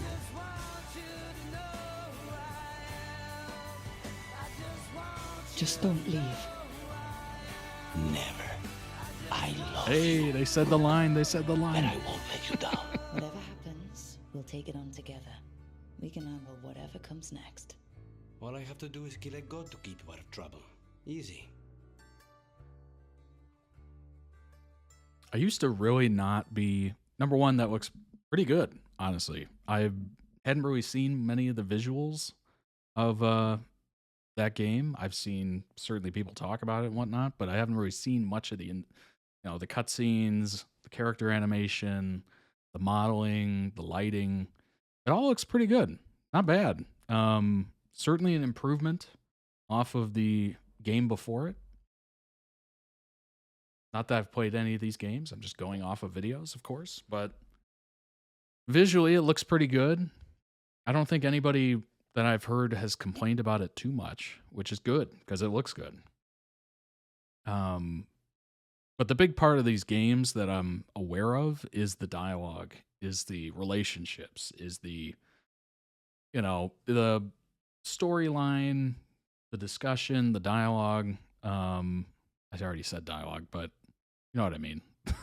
Relationships between the characters and whatnot. People have been impressed by the hair physics of all things. Surprisingly, hair physics is huge. Clothing, hair, some sort of wind element is also kind of big in video games. It just kind of gives it that look of realism. Certainly the eyes, being able to have a little bit of reflectiveness to it, highlighting with the lights. It all adds to the realism. So having good hair physics is huge. And it's such a small, weird thing that, we never looked for in, say, I don't know, the original Mario or like Super Mario 64 or anything like that. But nowadays, the video games are so impressive looking that we're looking at like hair physics and how does the movement of the legs change like the pants, and is there wind? Is that playing into it too? It's so interesting how we've gotten to the point where it looks so photorealistic that we're nitpicking like hair. Like, oh, look at the strand of the hair. It flows so beautifully, like it's blowing in the wind.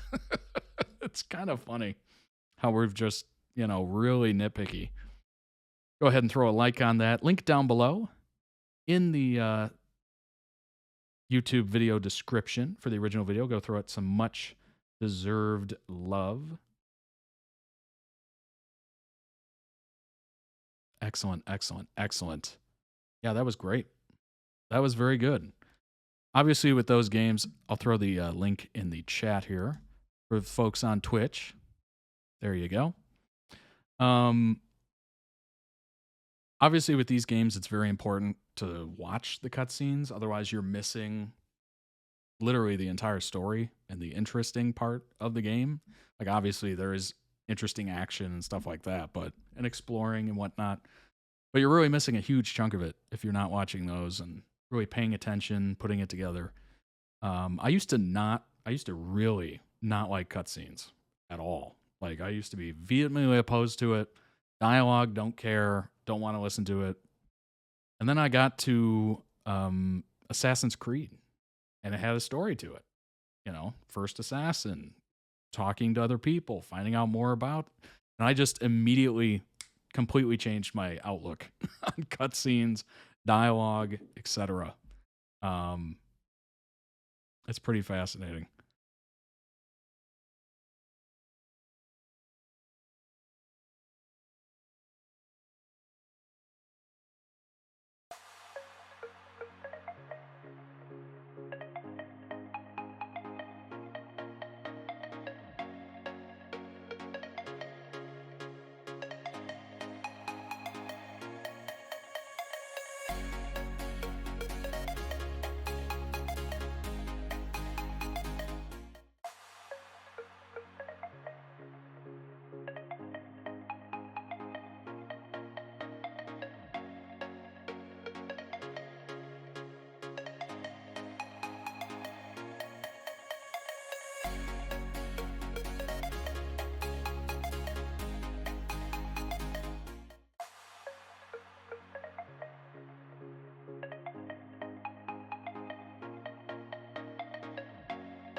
All right, everybody.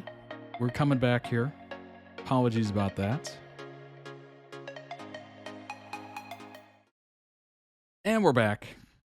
Apologies about the delay. Lucarnis has the least amount of cutscenes compared to all the other romances, and so people were complaining. It's to do with him being traumatized and stuff, though. Hard to feel amorous when you're sharing your body with a spite demon. Yeah, I suppose. And you've just been told your grandmother who raised you has been killed by the people who torture you for the last year or so. So yeah, he has a rough time. Yeah, that I would definitely say so. Poor dude indeed. Good grief. Definitely seems like an interesting character. Obviously, if being tortured and, you know, having to share a body, I guess, and a mind with a spite demon would not be a fun existence. But it does make for an interesting character, I'll say that. Rook, like the chess piece. One of the strongest pieces on the board, but they tend to think in straight lines, says Neve and Varric. Rook is a playable character, protagonist of Dragon Age Veilguard. Player is able to choose the character's race, gender, class, first name, and voice set. So obviously it can be human, elf, dwarf, or Kunari.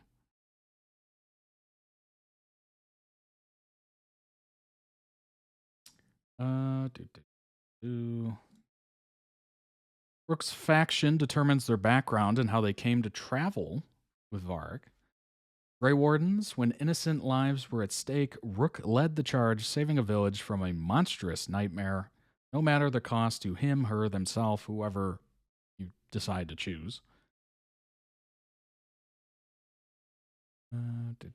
Veil Jumpers, when lives were at stake, Rook defied orders to rescue people from the mystic perils of Arlathan.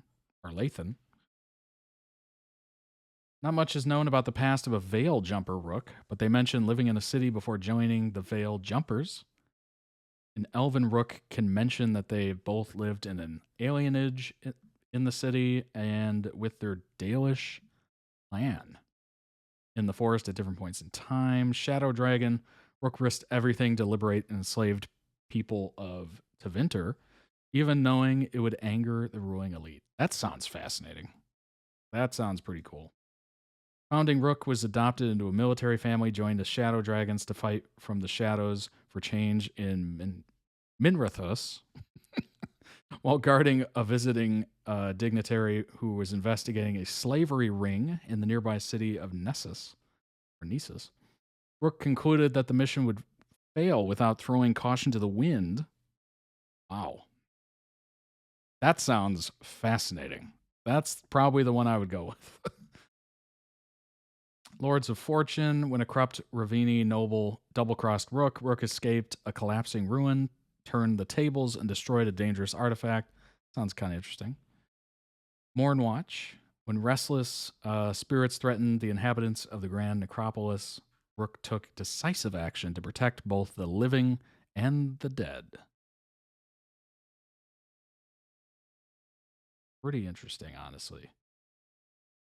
I would say Shadow Dragon would probably be what seems the most fascinating. My first Rook was a Shadow Dragon, my favorite background so far. Hey, there you go. Honestly, it sounded the best, like right off the bat. First name is determined by the player.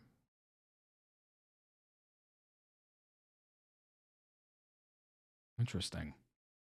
Names are not actually randomized as the game states.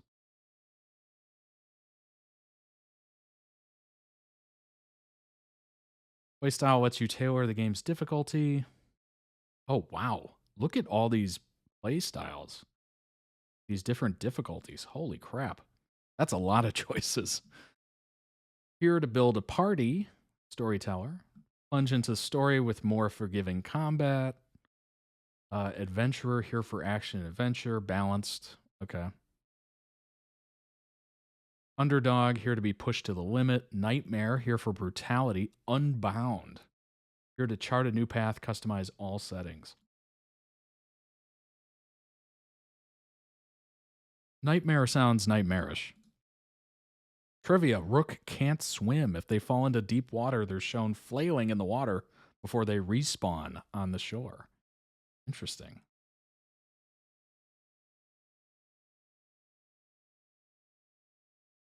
Lords of Fortune are kind of pirates for. Oh, okay. I like pirates. I like pirates. That's why I can start a third playthrough and it still feels fresh. That is interesting. Yeah, that definitely lends to replayability, which is honestly sorely missing from a lot of different games.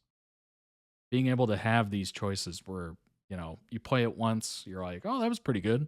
Then you can play it a different time, you're like, oh, this is completely different. Basically. Obviously, some of the game mechanics are obviously the same, but it's kind of cool that you can change up the story and background completely. How to romance Lucarnis de la Morte. That's my that's my guess. In Dragon Age The Veilguard. How to romance. Ooh. Veilguard has gifted fans of the series an entire new cast of characters to fall in love with, quite literally.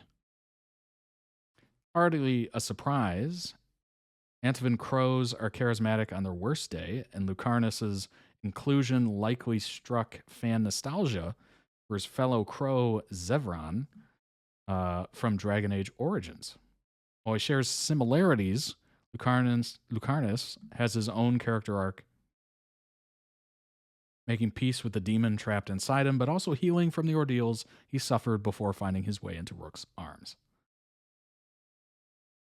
Hiring a mage killer, freeing the demon. Lucarnis can be recruited early on in the game, shortly after your initial adventures that introduce Rook to Balara Lutare. They consult with Varric to figure out their next step.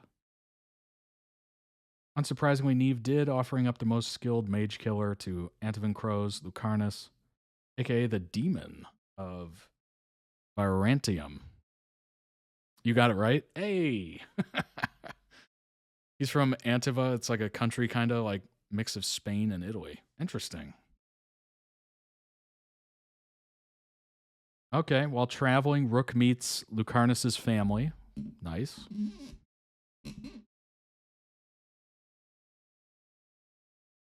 Rook must free Lucarnis from his underwater prison known as the Ossuary. They can then express interest in Lucarnis immediately after the mission.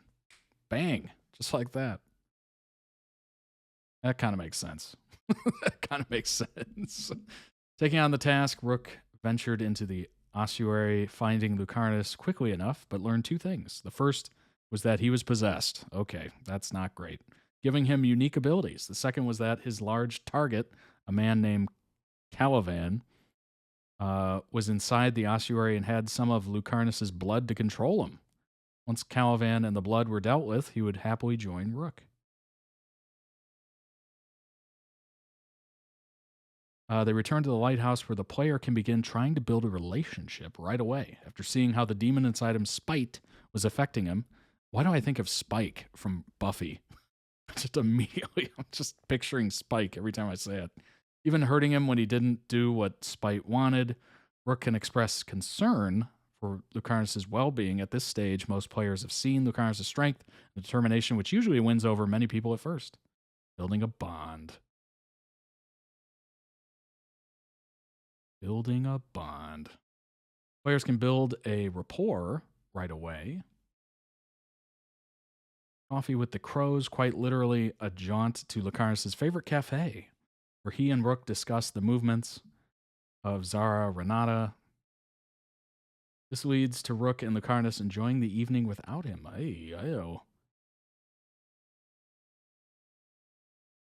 Committing to an assassin, helping Lucarnis make peace with Spite. Okay, so you can free him. You can make peace with the demon inside of him. Technically, this major cutscene can take place before the end of Act 1, but it leads directly into Act 2's advancement of a Lucarnis romance. Rook will go looking for Lucarnis and realize he's not in his usual locations. This leads them to the alluvion in the lighthouse's basement, revealing that while he slept, Spite took over in an attempt to get out, only heeded by Harding and Tash. This will be Rook's first attempt to speak with Spite, To talk him down, eventually wearing down time, Spite had to remain in control and allowing Lucarnus to reassert his hold on his own body. Major source of embarrassment and shame for the rest of Act 1. Dang. Rook can then express interest after tracking down and defeating. Okay, all right. Starting a real relationship. Lucarnus, I didn't want you to see that again. And then expressed romantic interest in Lucarnus, does not commit to a romance. I don't mind. I'm sorry. Could be worse, right? Don't be so damned proud.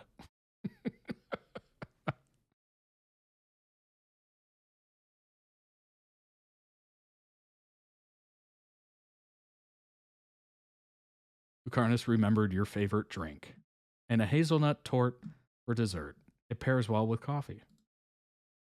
There you go. Rook and Lucarnus' burgeoning relationship saving Katerina and the crows. Oh my gosh. Is this how it looks? I'm assuming these are powers and moves and all that kind of stuff. Kind of reminds me of Witcher 3 a little bit, with some of the spells and whatnot that you have to select. Or actually Hogwarts Legacy, where you have like that wheel of powers and whatnot. I think that's for a PlayStation. I play on PC. Depending on choices, by the end of the game, Spite might declare that Rook is his favorite. When he sleeps, Spite takes control, so Lucarnus tries to not sleep and is fueled by coffee and determination. That's amazing. Kind of reminds me of Freddy Krueger. 1, 2, Freddy's coming for you. 3, 4, he's at the door. 5, 6. I can't remember the rest. But don't fall asleep, basically. Lucarnus and Rook decide to rescue Katerina and then expose Ilario as a traitor. Lucarnus must save his grandmother and then defeat Ilario. He can either forgive his cousin or have him in prison. Lucarnus is then made first talent of House Della Marte. Interesting.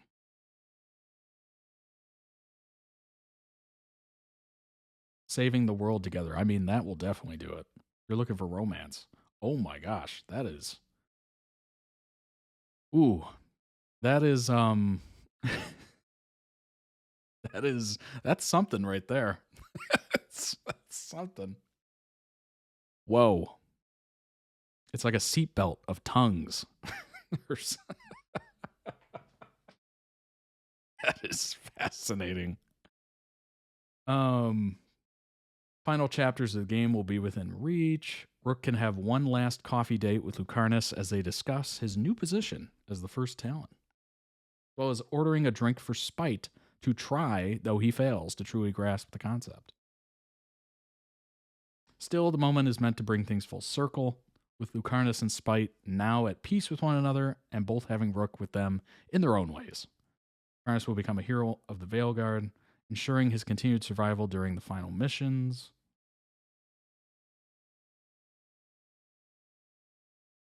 Oh, as with any BioWare game, the moment before the final mission, Lucarnus and Rook can spend the night together, with the two committing to each other fully before they take that last plunge.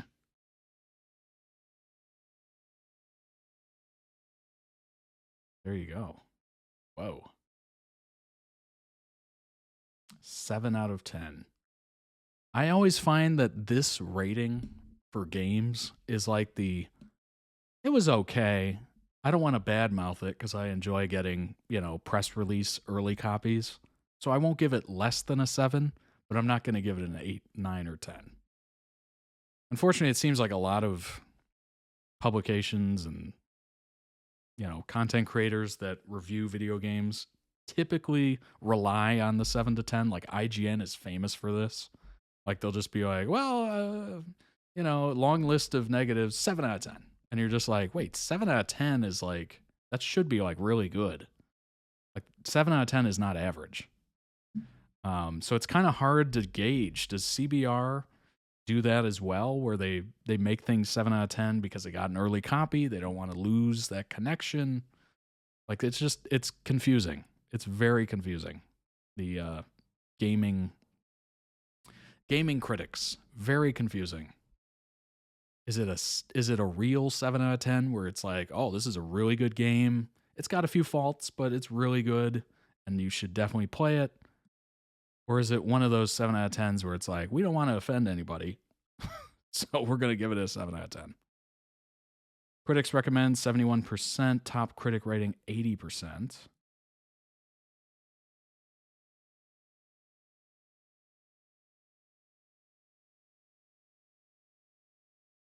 Definitely interesting here. All right, here we go. Open Critic. So this is a bunch of different reviews, I guess. Whoa, too much. PC Gamer gave it a 79 out of 100. Game Rant gave it a 10 out of 10. IGN gave it a 9 out of 10. That's high, obviously. Eurogamer 5 out of 5. The Gamer 4 out of 5. GameSpot 7 out of 10. So obviously it's very high for the critics. 71% of critics recommend. Player rating is at 40 out of 100. Good grief. That's a bit of a difference there. But then again, can you trust it, right? Can you trust the player rating?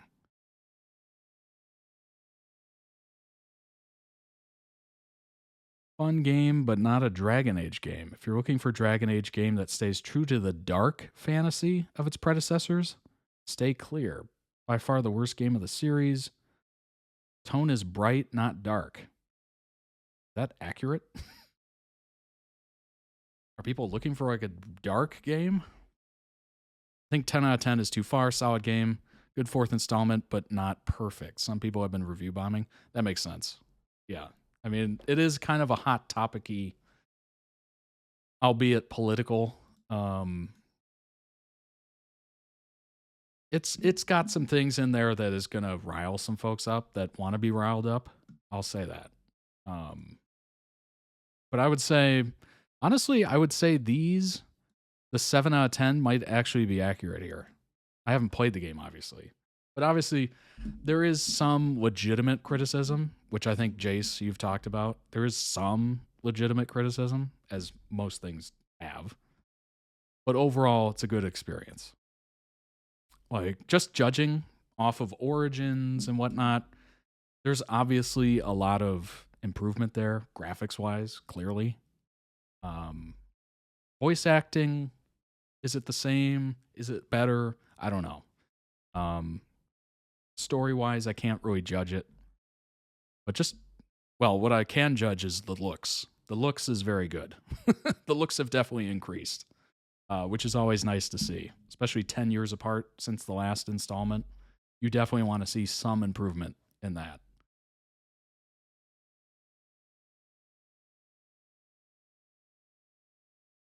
That's cool, though. Very neat.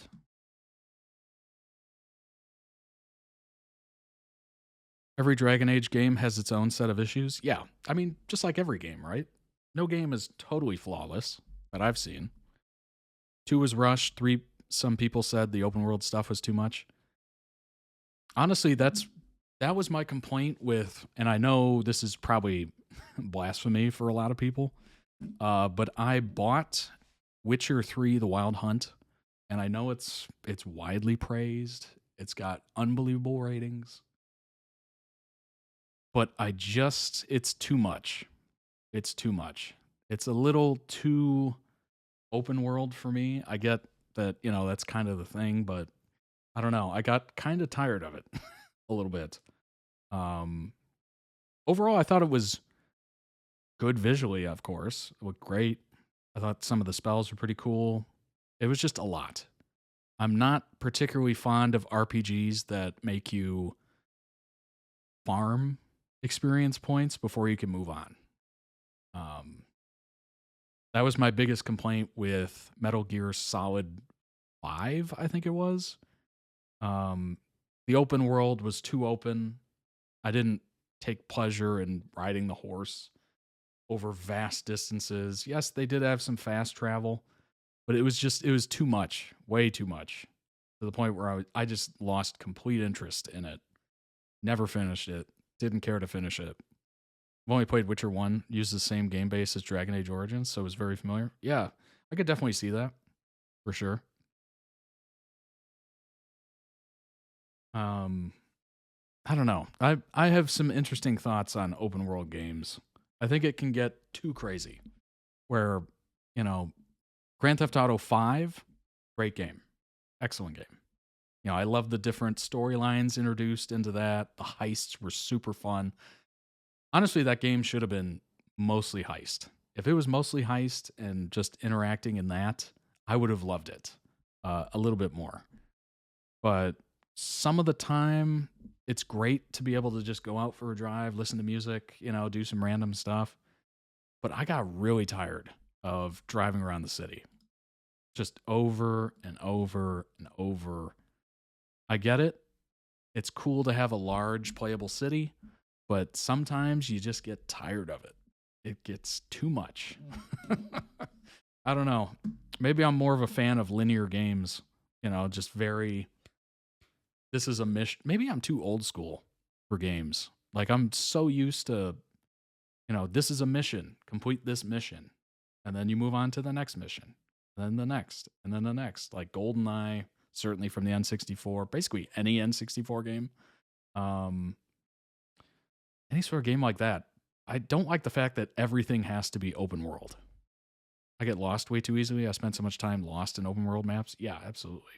Like Starfield to me sounds like an absolute nightmare. A vast hundreds of different worlds that you can travel to. Like that is just nope. Nope. I don't have the time to give to it. I don't want to give time to it. It's just too much. I'd much rather have just a linear. So as much as I dislike Call of Duty at this point, multiplayer, the main storyline, I don't mind because it's a mission here, a mission there, a mission here, a mission there. It's very clear cut. You're not having to drive to the next mission. You're not having to fly to the next mission. I would rather not give the time to it.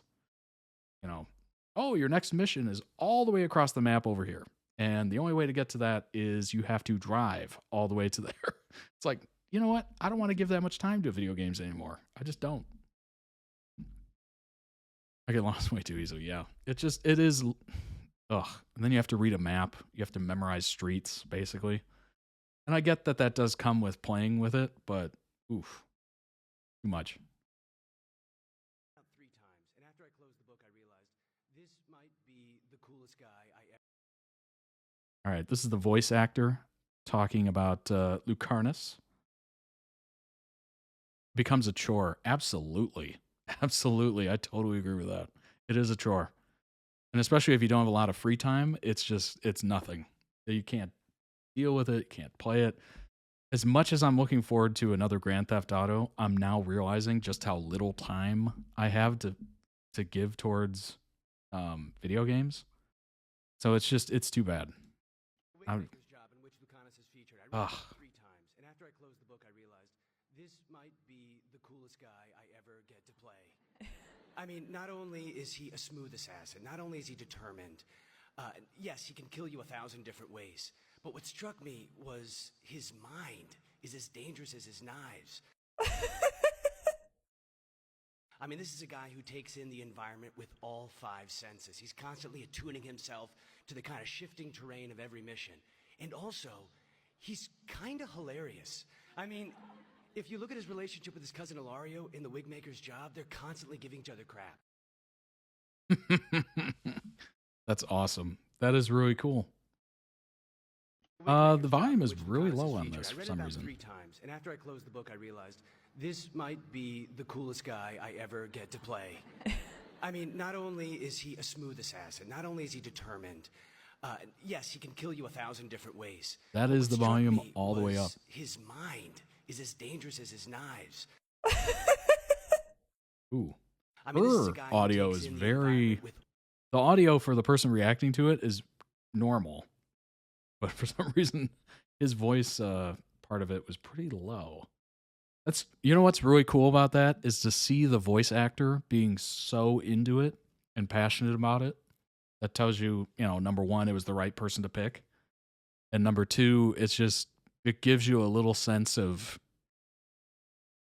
the type of people they wanted to voice act for it. Like it's fascinating. It's very fascinating to see somebody so into the product that they're, you know, because voice acting is a little different. You're not in front of a camera. You're not day in, day out, you know, interacting with other people, absorbing that character and then doing it in live motion. You're in a sound studio, you know, there's somebody listening to you, obviously, on the mixer, as they say. And you're repeating lines. Maybe you say it a couple times, say it a couple different ways. But you're usually alone in like a sound booth. So you're not recording other noises and whatnot. So it's a totally different experience. And to hear voice actors get that into it is kind of fascinating to me. Dragon Age, who are the Antivan Crows? The world of Dragon Age is rich and varied, if a tad Eurocentric at times. That said, the series has found a way of twisting its inspirations in a wider world filled with a genuinely detailed, believable history, and what's more eye-catching than an organization of assassins running a country. I mean, that's why I love Assassin's Creed games. Something about assassins is just so wonderful. You know, pirates the same way, ninjas certainly. You know, three things there that are just inherently interesting and fun. This, of course, refers to the Antivan Crows, a less than clandestine group of professional trained assassins. While Antiva itself has not been depicted within the Dragon Age games, the Crows have had plentiful source appearances. Now let's figure out what they are exactly. Foundation of the Crows. To understand anything to its fullest extent, you need to know where it started. Started as a military, if secluded, arm of the Antivan Chantry. Zach Mendez, the voice actor, also ended up doing mocap for Asan the Griffin in the game too. Found that out yesterday. Wow. Okay. That's interesting. Motion capturing, such a fascinating. Chantry equals church. I did not know that. Okay. Appreciate it. That makes more sense. The specific tale of the origins recalls that a duke of ill repute. It's always a fascinating ill repute. I love that. Lived in the hills of Treviso, whom members of a local chantry abbey took upon themselves to remove using toxins from the various plants and herbs they grew in their garden. They assassinated him, and in doing so established the leitmotif and primary tool of the Antivan Crows, poison. Time went on, these early assassins diverged from the chantry and spun off, that's not surprising, into their own order. After all, a renowned group of assassins could hardly be seen as associated with a divine religious order. Yeah, that makes sense. They kind of went the other way there. They're like, you know, I kind of like this whole poisoning thing. I think I'll focus on that a little bit more. And of course, it was through a poisoned cake that this retaliatory assassination took. That's hilarious. Poisonous cake. Death by chocolate. From this point onwards, the Crows only grow in power and prominence, becoming a full-fledged organization. The Templar, if you're a fan of Assassin's Creed. As they currently stand, they are the de facto rulers of Antiva, with nothing that goes in the country, completely devoid of their influence. It'd be hard to run a country when your opponents are a house of ancient assassins. Yeah, I would say so. They've remained incredibly stable for a long period that they've existed. Bountiful heaps of gold, likely a strong incentive to remain in such a job. How did the Crows operate?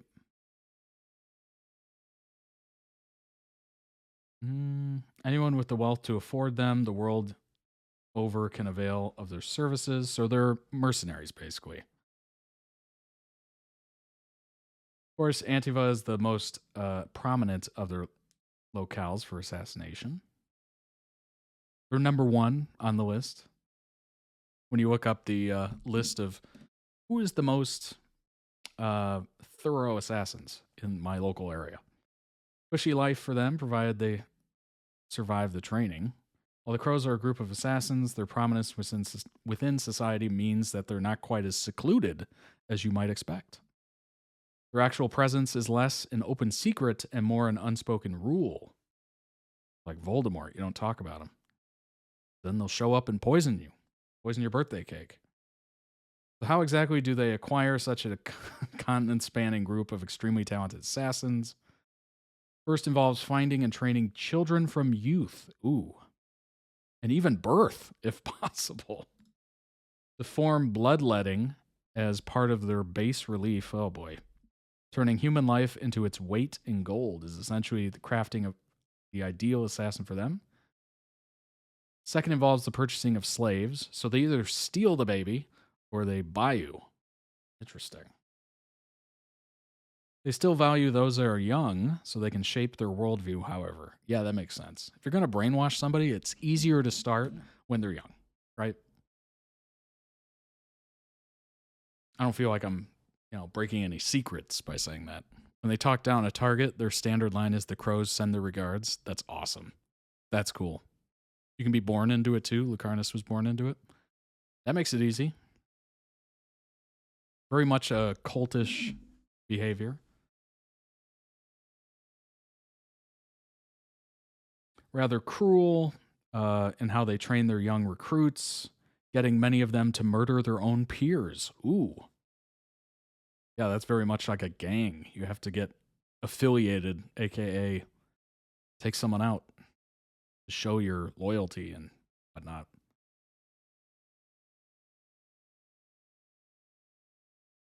Hierarchy, we have the Talon, 8 Talons, always comprise the board that manages the Crows as an organization.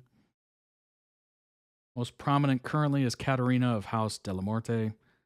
Guildmaster, another high-ranking member of the Crows, typically the leader of another noble house. Master, these are the most respected assassins. They can enact their own contracts. Wow. And then Assassin, bulk of the Crows. Relatively loose structure, one held together primarily by the Crow's singular oath. Once you accept a contract, you complete it. Very John Wick-like. Failure to complete it involves your own life becoming forfeit and expulsion from the Crows. So you only take a contract if you're confident you can actually do it. Yeah, makes sense. For the vast majority, Master's the highest rank one will achieve.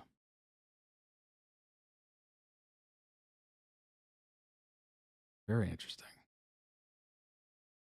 10 Ways Dragon Age, the Veilguard, is better than other Dragon Age games.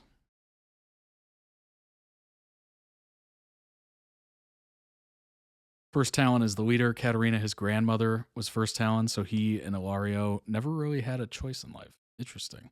That's why after you free Lucarnis, he has to complete his contract and take out Caliban before he comes with Rook.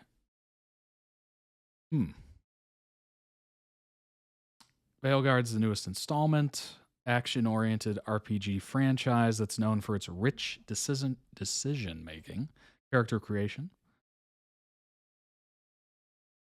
Following in the wake of the other 3 games, Origins, Dragon Age 2, and Dragon Age Inquisition, Veilguard tells the story of the player character Rook going on a journey to stop Solus from tearing the veil.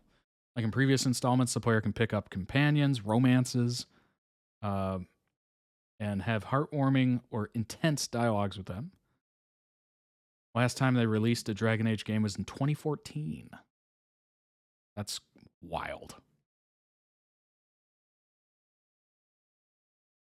After a decade of production, it's proven to be a significant superior game in certain regards. Number 10, well-developed companions. Another thing that Dragon Age Veilguard does extremely well is develop the companions that Rook spends their time with. Includes a lot more diversity with his companions, which makes the game feel more real than others. In addition, the companion variety, these companions are even more developed than in prior games. This is not to say that companions were underdeveloped or one-dimensional. However, the Veilguard conversations with these companions feel even more real, and the balance of personalities and stories among the group is particularly well honed. No companion feeling left behind. Number 9, a streamlined party system has benefits, letting the player focus on Rook.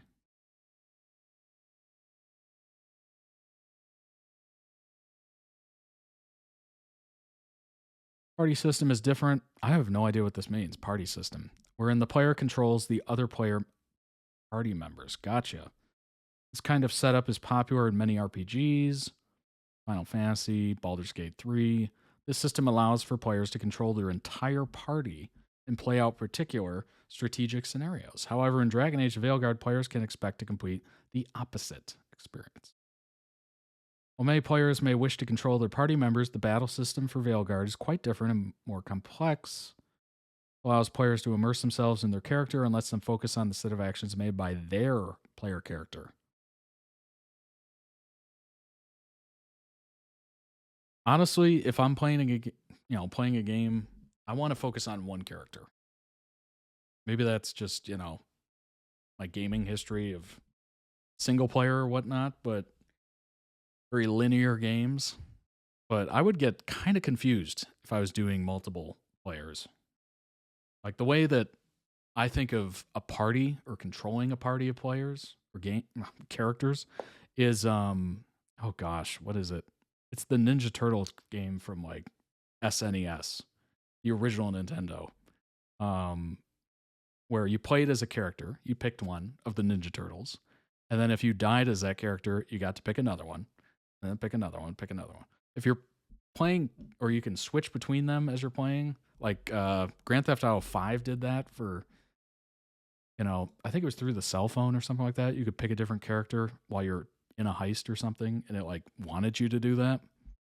That was okay. I didn't mind it. It was kind of interesting, but it did get a little forced because they were forcing you to take certain people. In the first game, Zevran doesn't complete his contract in killing the player character. In fact, he becomes a companion and even got in the relationship. Wow. That was the first game. In the new fourth game, a crow mentions that House Ariane still hasn't recovered from the humiliation of what Zevran did. That's interesting. So you can have like turncoats, I guess. An emotional story. Players are bound to feel more emotionally attached. Well, yeah, if it's a story-based game, you would want it to be emotional at least. For many returning players will undoubtedly be an emotional ride, thanks to their history with the prior installments. Origin is where players first meet Isabella and Morrigan, and their continued inclusion in Veilguard will likely be exhilarating due to the emotional attachment that these players have grown for the original characters. I like the fact that they build on the old games. I love that. Putting some of the main characters or reference to some of the main characters and carry it on through. I like that so much. That's really cool. The approach to lore dumping might not be for everyone. Veilguard puts in work to ensure that everyone can understand and experience the emotional story. I like lore dumping. That's cool. Where Assassin's Creed kind of lost me is where they got away from that. And it was just like, all right, we're going to take this game that you've enjoyed playing, and then we're going to just turn it into an RPG. And now it's that. And you're just like, what? You completely changed the game. I'm not a fan. I'm not a fan of the most recent ones. Can't get into it. Don't like it. Action-packed combat, number 7. Vastly different and improved. It's good. The switch in the party system doesn't just increase immersion. BioWare takes full advantage of the opportunity to focus on one character, delivering combat that's ultimately quicker and more action-oriented. That's nice. Skills and abilities that players unlock over the course of the game also prove interesting, adding to the fun of the combat and making an ultimately more thrilling action experience than in the past. Number 6, thoughtful inclusivity. Representation feels natural.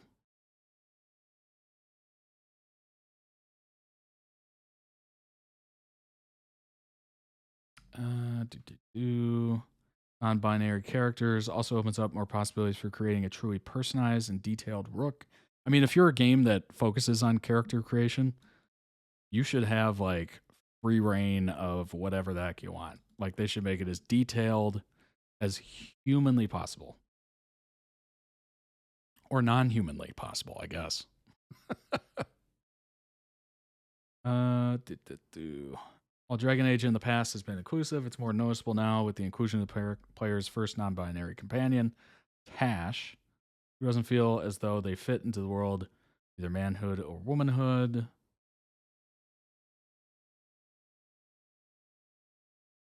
Still, Dragon Age The Veilguard does exceptionally well at handling the realization of this discovery. Number 5, I could see where people would kind of gripe against this because it's taking a fantasy and putting it more into the real world. Maybe.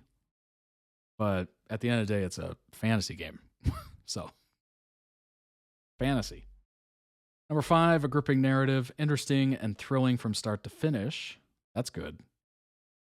Beloved series, and for good reason. Returning players are sure to feel thrilled to jump back into the thick of it.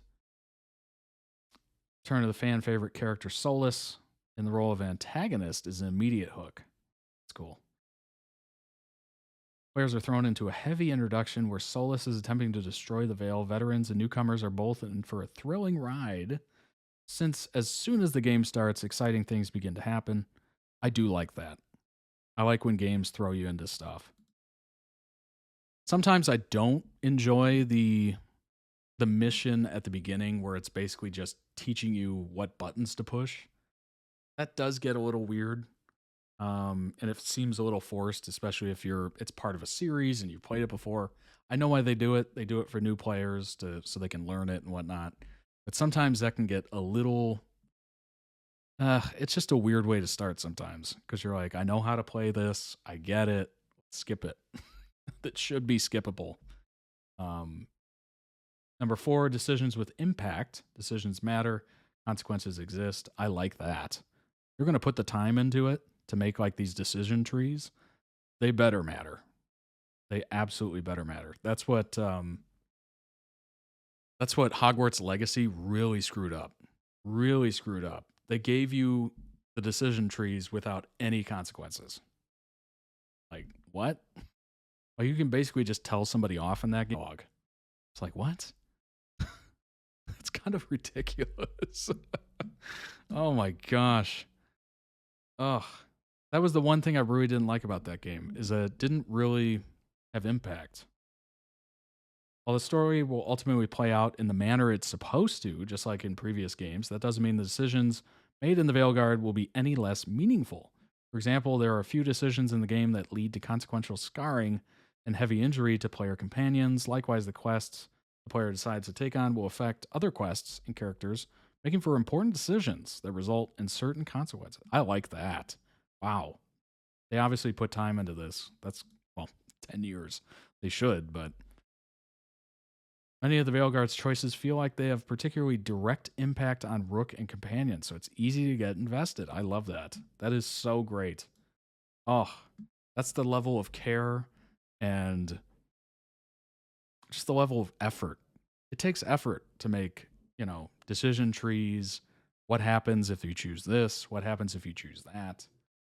What happens if you choose this contract and then kill this person? Does that change this story down the road? Like, having that matter is so important for immersion. Number 3, compelling conversations, better dialogue scenes than other games. Companions who have experience fighting massive enemies or constructs have a better chance to succeed, especially if they are a hero of the Veilguard. All right, so it tells you which ones have a better chance. That's nice.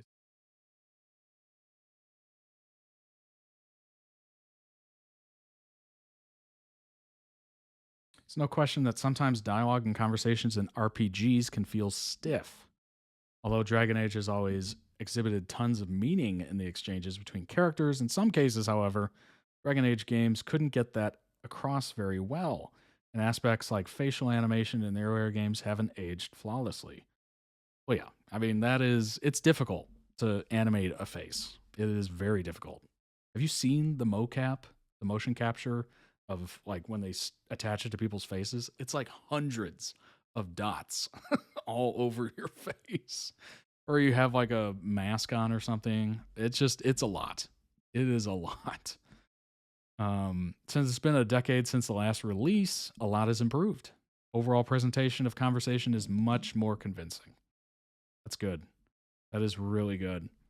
One game that really mastered this years before it should have was LA Noire, made by Rockstar. A lot of people haven't played it. Maybe a lot of people haven't even heard of it, but they nailed motion capture of the face, like way before anyone else. Like that game is so odd because the graphics are only so-so. It's not bad, but it's not great. It's not like Unreal Engine 5, but the facial expressions, the eyebrows moving, the smirk, the tense jaw, like all of that is accounted for. It is so weird. It was very weird at the time. It's still kind of weird, actually. Number 2, great character design. Unforgettable characters. That's great. Here's a quick little look through these. That's crazy.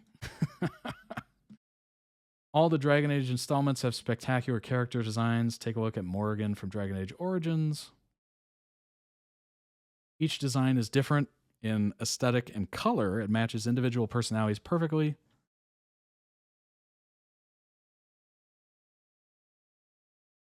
Great. Lucarnus's dark outfit replicates his somewhat intense personality, and he looks good in it too.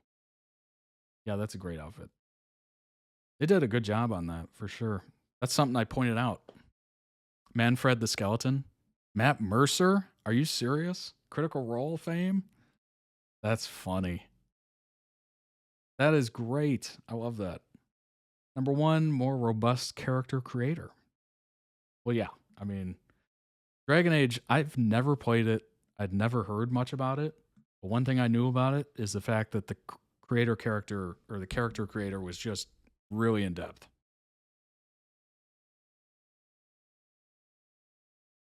Baldur's Gate 3, Dragon's Dogma 2.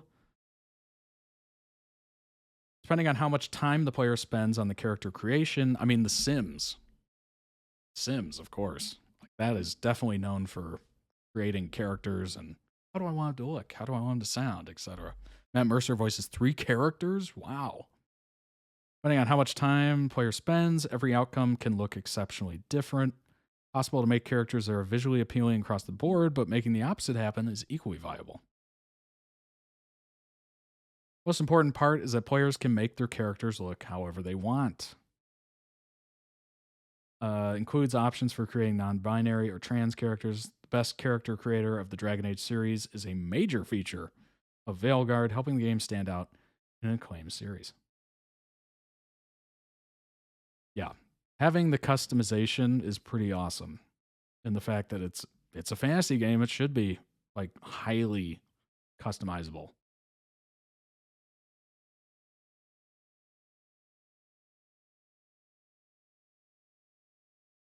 Very, very cool. Very neat. It looks good. Visually, it looks good. I can't speak for the game mechanics. That's something you gotta get in there and actually play and feel. And that can make and break a game for sure. Usually, it's how it looks, how it feels. Most of the time, the story making sense? Is it good? Is it bad? I would add to that probably repetitiveness, because a lot of games, if they're really big, can get super repetitive. Like Grand Theft Auto is known for this. Like a lot of those side missions are just, put you to sleep to the point where you don't even want to do them. I keep bringing up Assassin's Creed because it's probably the biggest franchise that I've consistently played. Certainly Grand Theft Auto, but when I think repetitive, Assassin's Creed is like bar none the most repetitive thing ever. Just unlocking all the vantage points in the map, going to the tallest building, doing the little eagle eye thing, and you just have to do it over and over and over. The amount of different side quests that are literally the same, like it's oh my gosh, I don't know if you've ever seen this, but it's like the I forget what it's called, but it's the Assassin's Creed map.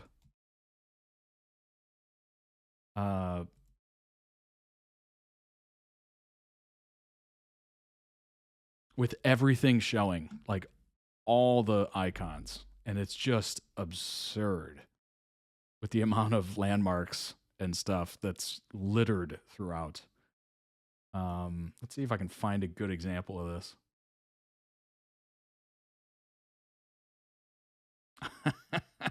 I mean, this is pretty good.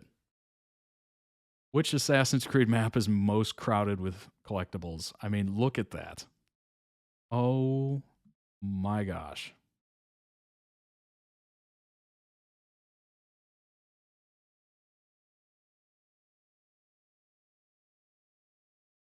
Most cluttered map. Oh my gosh. Ooh. It can just be insane how much stuff is there. And the amount of absolute repetitive nature to all of these. Good Lord. There are thousands of collectibles spread across the Assassin's Creed series. But none can compete with Assassin's Creed Unity's sheer density. And hopefully none will reach that level again. Yeah, look at that. Oh my gosh. Less side quests, but more unique. That sounds exhausting. Veilguard has less side quests than the third game, but the better, yeah, for sure. Aside from a few puzzles or loot that are a bit samey, yeah. I would much rather have interesting, like parallel to the main story, but not like directly relating to it. Like it can be a little off, but as long as it gives like a decent side story, like that's what it should be, instead of side quests which are just complete randomness, has nothing to do with anything. It just is a game mechanic that they want you to do. Like majority of these things on this map are completely worthless,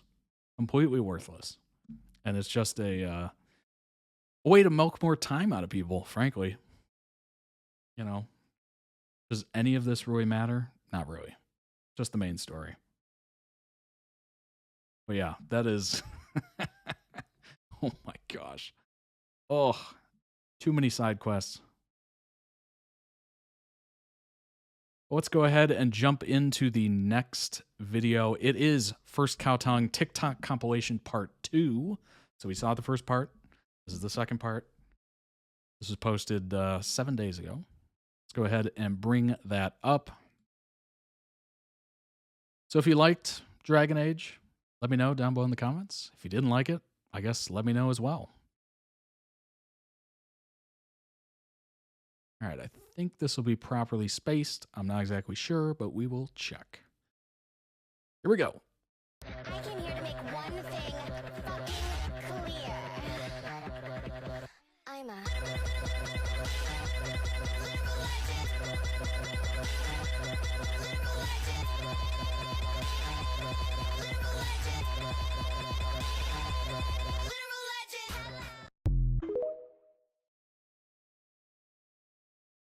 มันก็จะมีความเป็นลักษณะนิสัยเฉพาะในแบบของทั้งตัวเฟิร์สและของเขาตางเองนะครับหมายถึงว่าแบบการดูแลกันและกันที่มันอาจจะดูมากกว่าเพื่อนที่คนอื่นเขามองเข้ามาหรืออะไรอย่างเงี้ยครับแต่ว่ามันเป็นนิสัยปกติที่เราสองคนมีอยู่แล้วคือมันแปลกตรงที่เฟิร์สมาต่างกันเวลาช่วงเวลาอะไรก็แล้วแต่มันมักจะเกิดขึ้นพร้อมๆกันหมายถึงว่ามีเรื่องที่เครียดก็จะช่วงนั้นเพื่อนก็จะมีเรื่องที่เครียดเหมือนกันเวลาแฮปปี้ก็จะแฮปปี้เหมือนกันเวลาเศร้าอะไรก็จะมันเหมือนแบบHigh empathy. That shows a high level of emotional intelligence. เป็นความสัมพันธ์ที่มันแบบผูกพันกันมากกว่าอะไร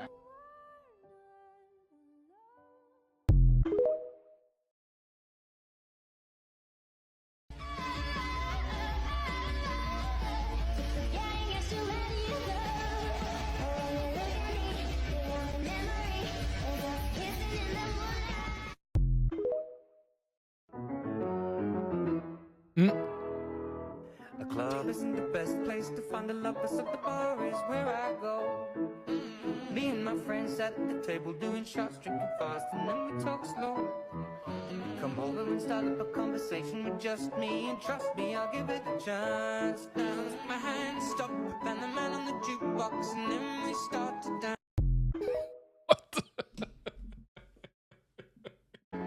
I don't need no lie.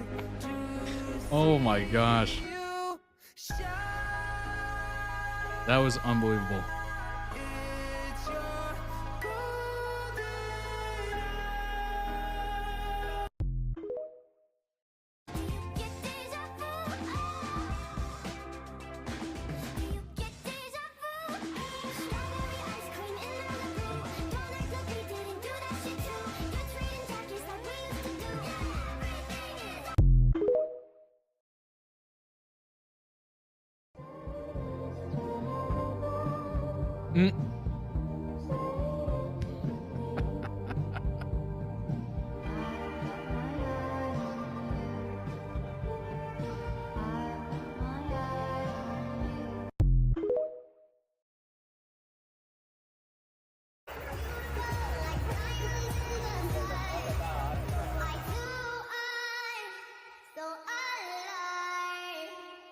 We're beautiful like diamonds in the sky.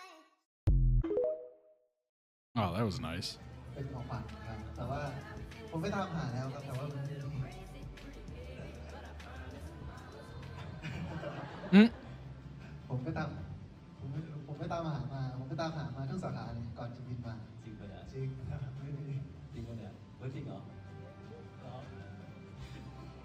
จริงเหรอ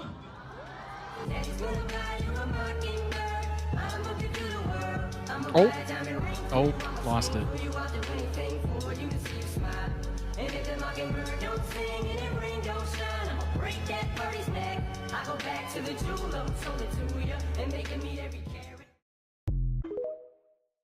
Went to every store to try to buy whatever it was.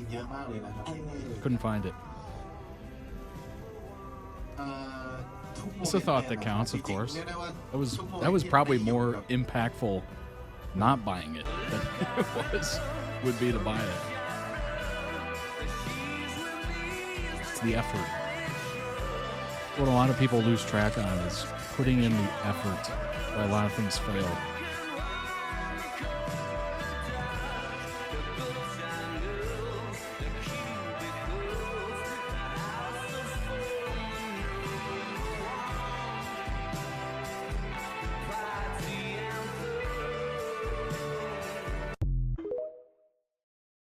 You know, that's going off on a tangent here, but that's one thing that a lot of people really don't get with relationships is that it takes a lot of effort.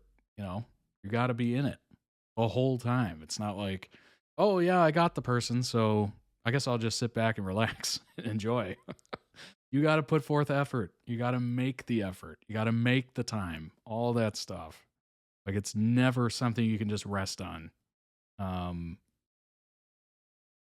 And you should want to. You should want to put forth the effort. You should want to give the time. That should be part of it. Like, you know? First was so upset he couldn't find that gift. Indeed. We could make a drinking game out of First and All right, I'll do that for this video.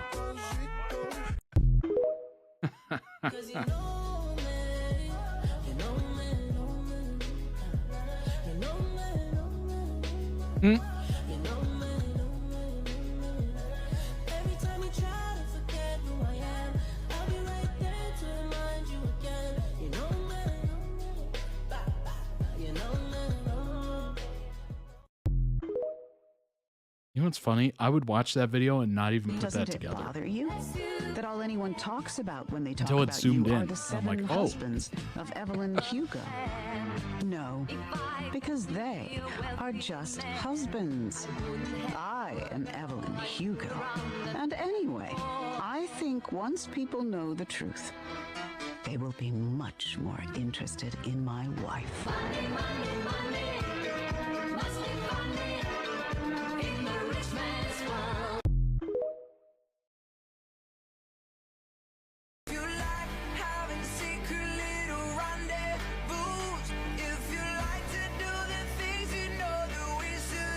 And baby, I'm perfect. Baby, I'm perfect for you. And if you like midnight driving with the windows down, and if you like going places we can't even pronounce, if you like That look. whatever you've been dreaming about, baby, you're perfect. Baby, you're perfect. That's lovely. 'Cause I'm falling slow. Shows that little care and attention, you know? A little care and attention never hurt. Thinking of the other person.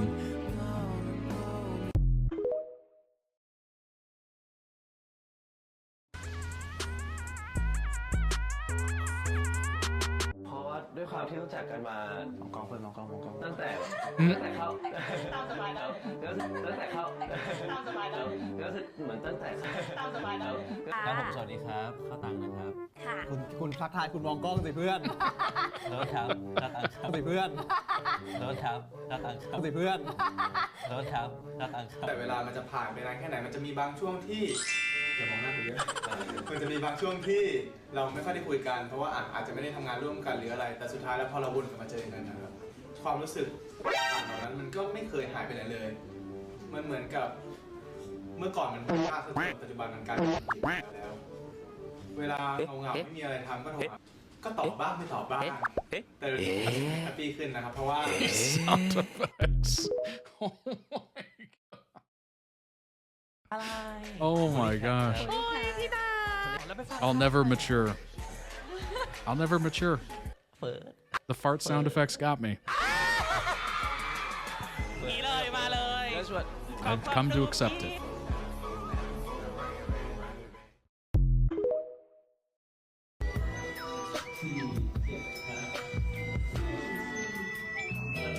Oh.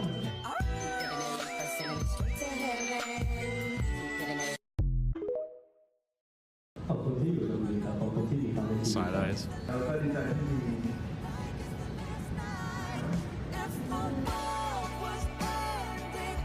Oh.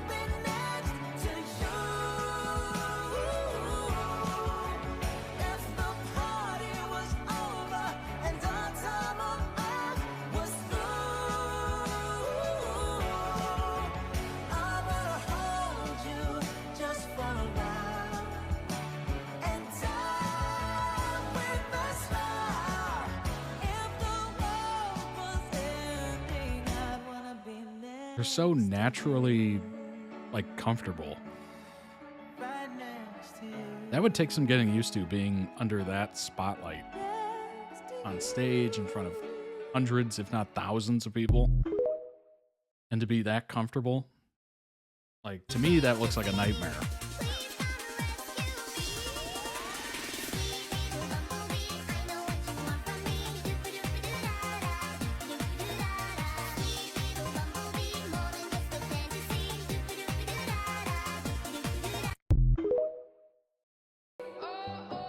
I love you for infinity. ลองคบกันดูไหม เป็นแฟนกูอะเป็นได้ Yes, I'm aware of the irony. But I'd like to also point out the fact that I'm in a room ผมยังรักคุณ by myself with a ยังไง light ก็ on. ฝากผลงานละ นี่ไก่โต้งแฟนผมเองอะ Boy, wouldn't that be a plot twist? If I was in like a very silent arena with a crowd over there. Just a really good mic.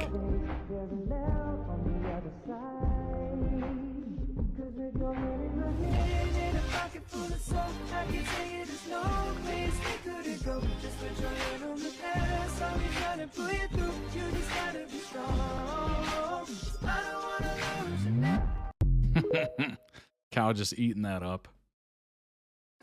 กูรักมึงไม่เอาไป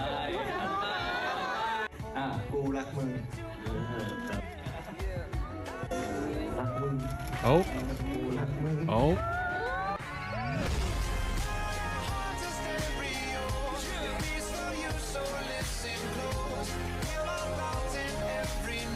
Oh. That counts. Wiping tears.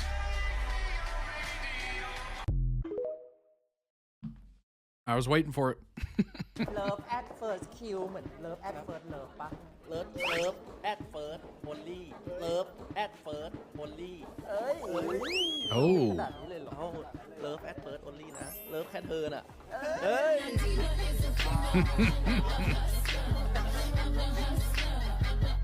Very proud with himself on that one. Love it first. President business stole the Kraggle, the most powerful object in the universe. Blah, blah, blah. Proper name, place name, backstory stuff.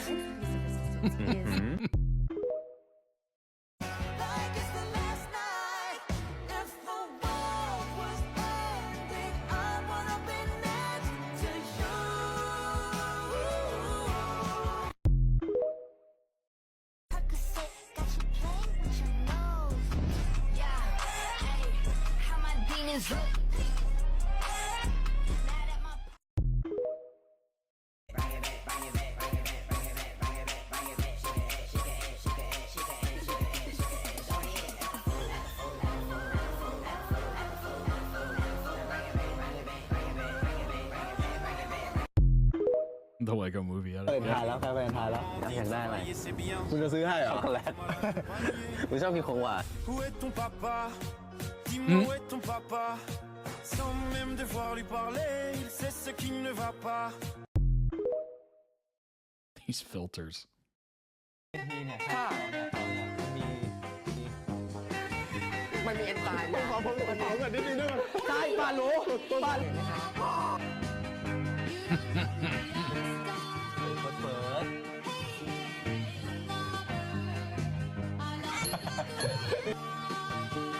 Rubber chicken. ผมสองคนอาจจะมีเขาเรียกว่าอะไรแบบแผนที่ของกันและกัน มีแอปหนึ่งที่แบบสามารถเช็คได้ว่าคนนี้อยู่ตรงนี้ 他们两个好像是连了那个 APP，就是互相可以追踪到彼此的位置的 APP。 แล้วไม่แบบหลงอะไรอย่างนี้ด้วยใช่ไหมคะ โทรได้โทรตามได้อะไรอย่างเงี้ย ก็ตามก็ดูว่าผมอยู่ตรงไหนแล้วทีนี้ก็อ่ะฮัลโหลเพื่อนยังไม่เลยใช่ป่ะ It's like a safety thing. I get that.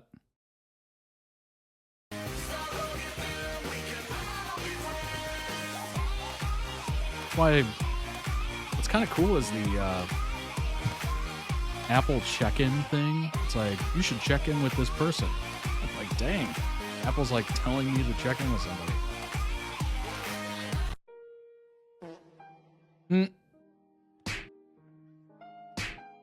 These sound effects.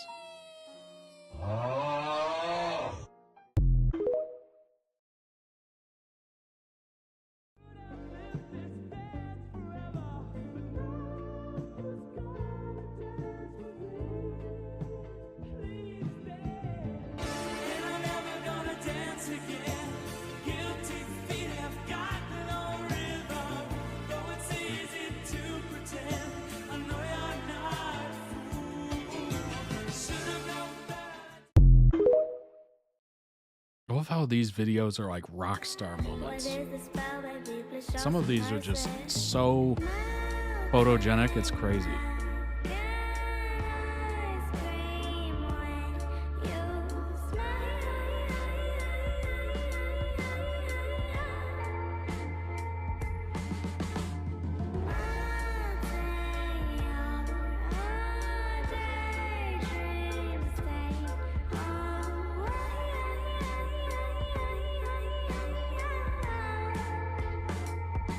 Get yourself somebody who looks at you like first looks at Cow.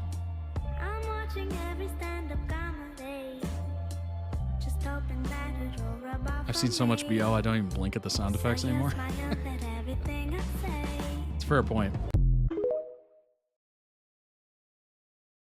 I read a comment that was just like, look, sound effects are just part of it. Gotta, you know, embrace it. That's what makes it unique.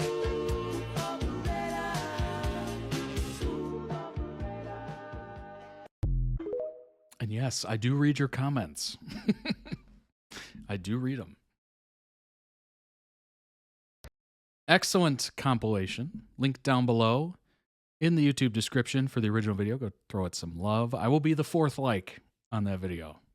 Definitely.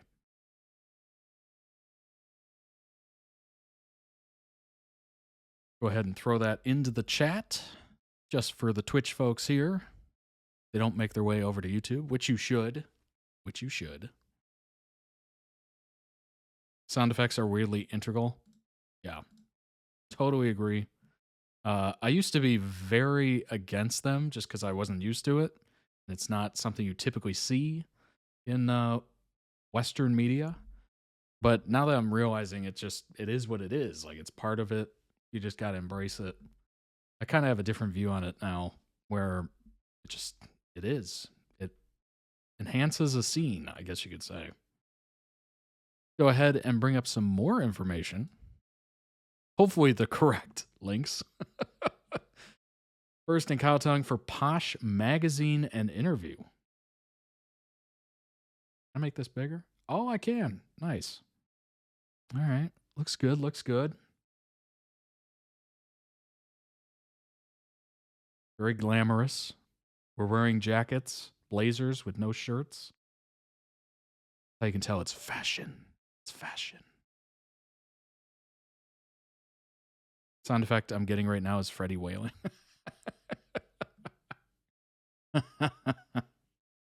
That's funny.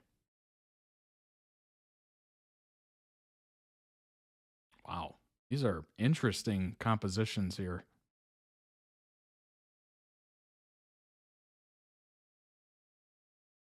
Very futuristic. This is the Mars landing. Got to look stylish when you're landing on Mars, right?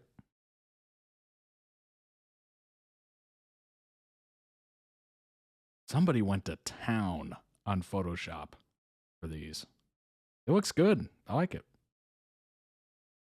The eclipse with all shining acting skills and relationship of First Khao. In a society where the bright light of the new generation starts to subdue, there is a series that puts a spotlight on them to shine brightly. The series also made its lead actors the talk of the town about their acting. Here we're talking about First and KhaoTung from the Eclipse, who have gracefully brought Ak and Aaron to the public eyes. This graceful journey seemed to have accumulated interesting stories along the way. I asked both actors to cast the light on the past stories through a reflection on themselves, their characters, and the performance. He's displeased, but I have no clue why. The last cue that I shot with you, it was still crystal clear in my mind. The feeling remains unwavering. We will never see each other again, and I appreciate what you did. You're one of my best friends, an actor who exerted himself to become me. I wish you a good life in which you will radiant like a dignifying sun. What a quote. Whoa. After finishing his lines, Hal used tissue paper to wipe off his tear.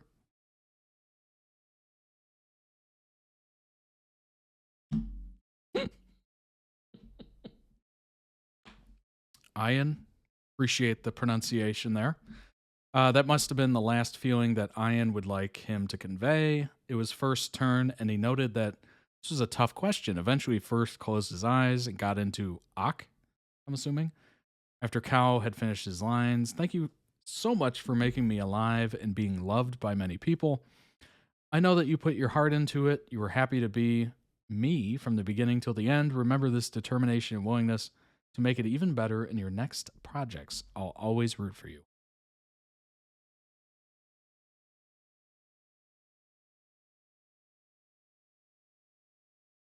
Can you stop caring about others? From this, he reflected that just do whatever you want if it doesn't trouble anyone. In the past, I used to care too much about what people thought of me, and it pressured me.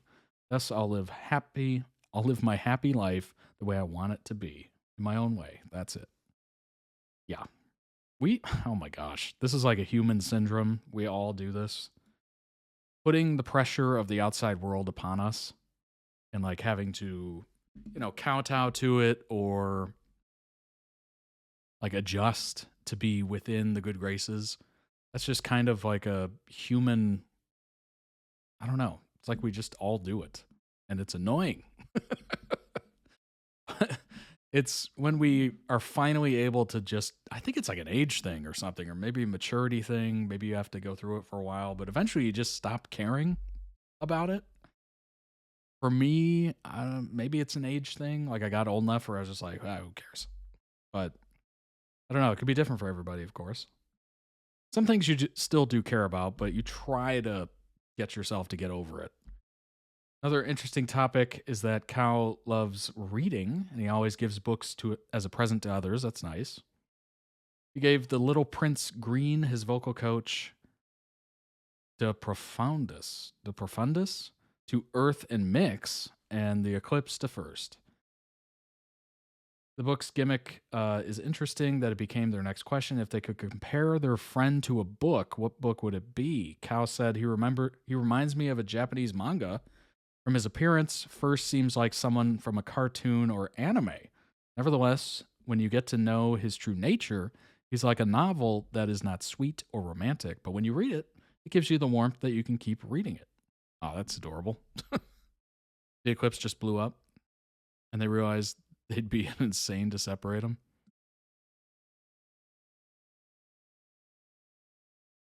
That's when they thought after the Eclipse they wouldn't be able to act together again? Oh. When it was First's turn to answer, he said that he couldn't define what kind of book Kao was. But what is interesting is the cover and content of the book named KhaoTung.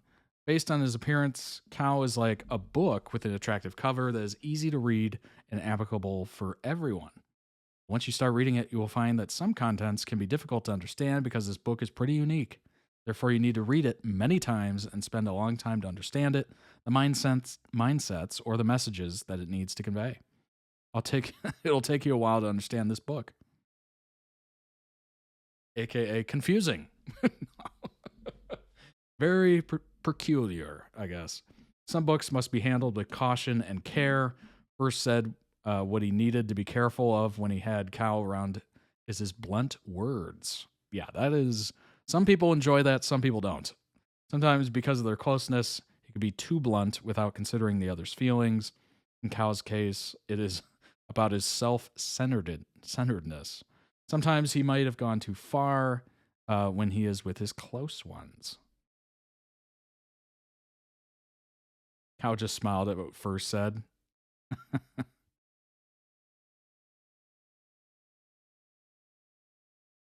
We believe in our friendship and the beauty of it. I might not be 100% certain if I can be best friend for him, but we try to make it every day the most impressive and memorable. I think that what makes our friendship perfect as it's supposed to be.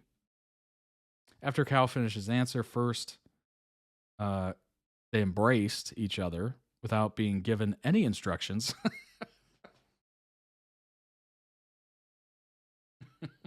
Finish the answer. The interviewer is just like, okay, now you two embrace. Embrace. The relationship between them and their friends, Hawk and Ian, will engrave in the memories of the audience for a long time to reminisce about those fascinating moments of this couple of friends. You can watch it for free, blah, blah, blah.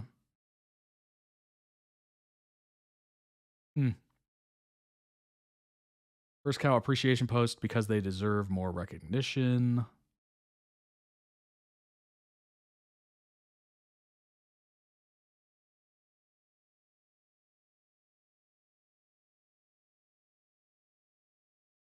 This looks like it's shot in like the... This looks like it's shot in 1992.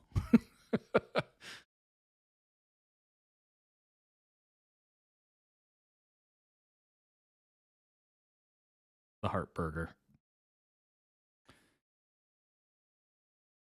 Kings, my ultimate OTP, and coincidentally, precious babies.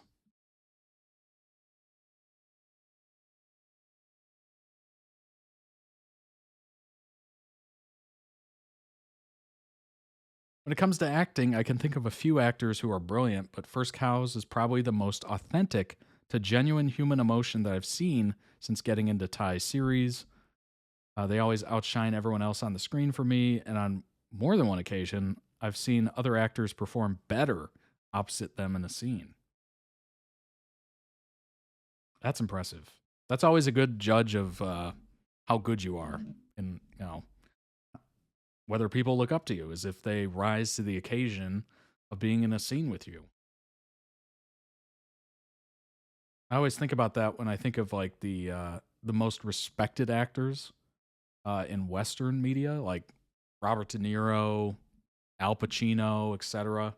Like people look forward and feel honored to be in a scene with them because they've just been around forever and they're very good. Like Morgan Freeman, Denzel Washington, of course.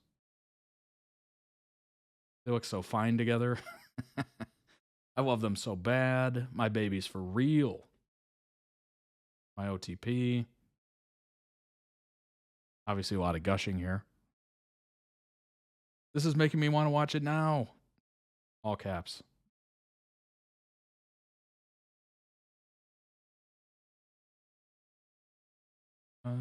Let's see. Why is First Cow more popular internationally than locally? Is that true? Disclaimer, I'm a fan. A BL podcast said First Cow have more international fans than Thai fans. Don't get me wrong, First Cow are popular in Thailand, but they are more popular internationally. Can you help me understand why? This person says they don't fit traditional Thai beauty standards for men, but they are good looking objectively. This works better internationally. The OP said, I think First Cow are good looking, especially because they don't fit the cliches of Thai beauty standard. What is the Thai beauty standard for men? Me too. This just seems to be the reason why they're popular abroad. Like everyone else has said, they give verse vibes and don't fit traditional Thai beauty standards. I also think they are just plain great actors. And the shows they have done so far appeal more to Western queer audiences. For example, Only Friends trended on social media not only in Asian countries, but also Latin America, Europe, US, and even African countries like Algeria. Very large international audience, which caused the entire cast, not only FK, to gain a lot more international fans.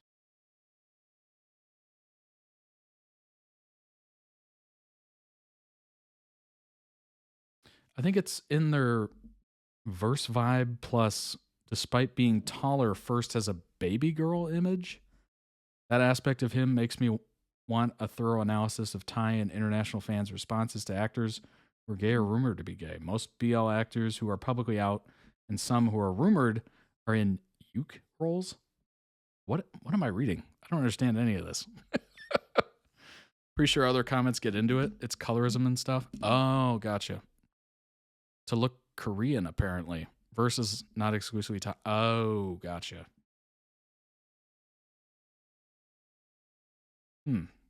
Interesting.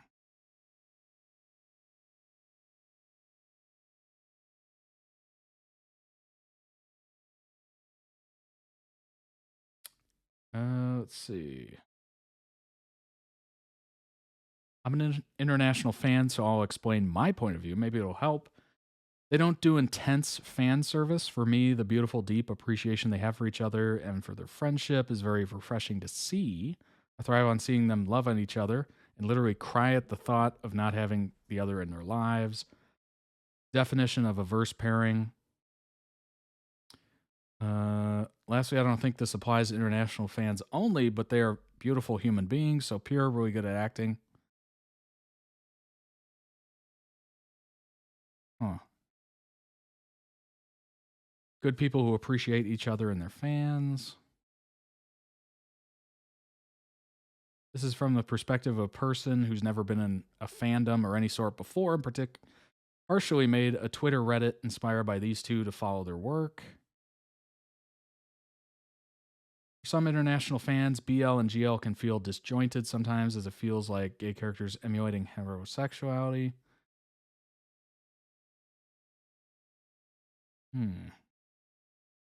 People, actors, assuming on sexuality to the best of my ability, very supportive of the community. Aesthetics based on polls, fan pages, accounts, and comments. First appeals to a larger audience. He's able to attract those who like feminine men, but is also able to attract those who prefer masculine. His height, beauty, able to switch from femme to masculine vibes appeals to many. Character Sand is an example of masculinity. He brought in a lot of fans who prefer his aesthetic. Interesting. Acting, both generally good actors. Off screen, this is where I got hooked. They seem very genuine.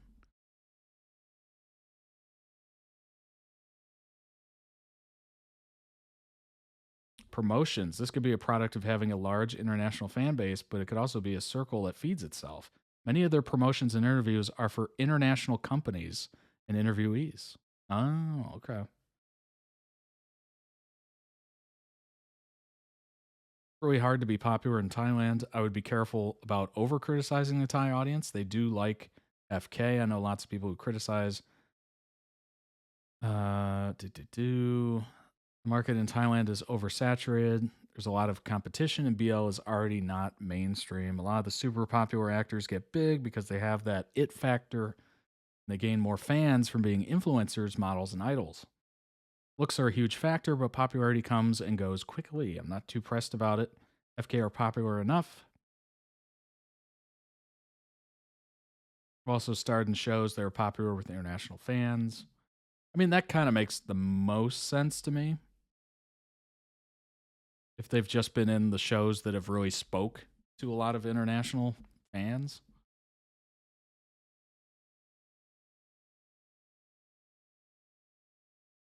That's a lot of terminology. Yeah, it is.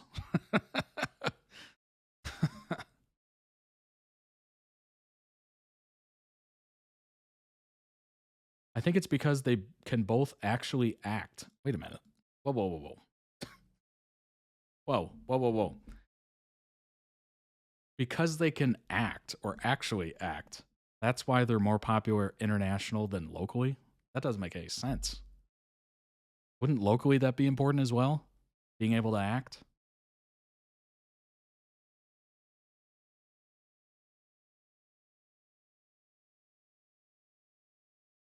They have a lot of sponsorships, do a lot of photo shoots, promos, fan meets.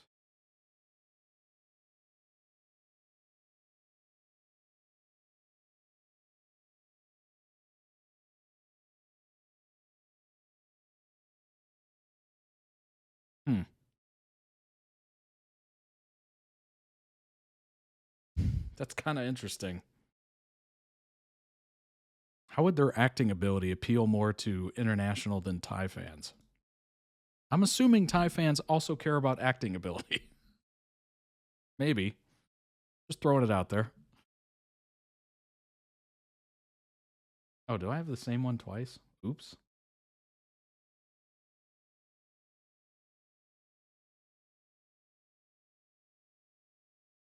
Oh, it is the same link. Gotcha. Interesting. A lot of the entertainment industry is focused on looks. So, yeah. Yeah, maybe it's looks driven. Possibly. Maybe.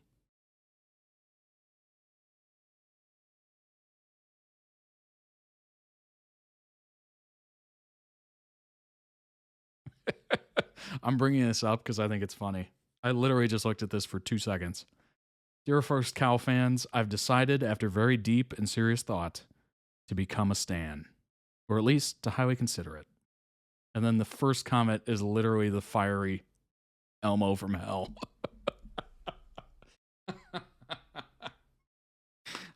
That made me laugh so hard. Oh my gosh. It's fantastic. It's not uncommon for popular Thai actors to be really good looking, but not the best actors. Oh. Ah. I get that. I get that. That can be the case over here too. I can definitely attest to that. I can definitely attest to that. There's some people that, you know, are very popular actors that I'm just like, is it just because you look good? I'm not going to throw any names out there because I don't want to, you know, get too crazy with it, but I'm sure you can put some names together. Last but certainly not least, the last video of the day and the week is Dimash Qudaibergen. I have no idea what the name of this song is. From I Am a Singer, Chinese reality show. It's been a while since I've heard Dimash sing. Should be fun, should be interesting. I know a lot of people are big fans of his. Some BL pairings are pretty and know how to kiss, but acting, they don't know it. Yeah. That makes sense. That makes a lot of sense. It happens, right? It happens. All right, let's go ahead and bring this up and jump into it, shall we? I'm interested to hear him sing. It's been a minute. It has definitely been a minute. I'm not sure there's going to be English. Let's see. Let me see. No, it's like, it looks like French, maybe? Yeah, that's French. All right. So I don't think we have to worry about subtitles. Let's go ahead and bring it up and jump in, shall we?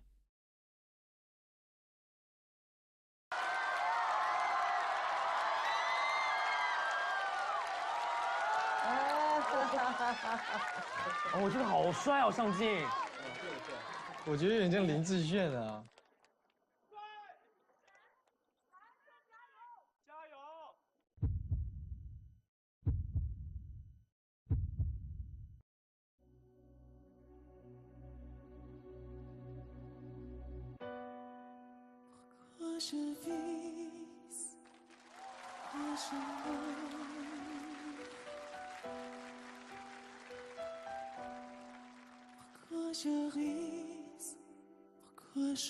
I have an odd feeling this is going to get blocked, by the way.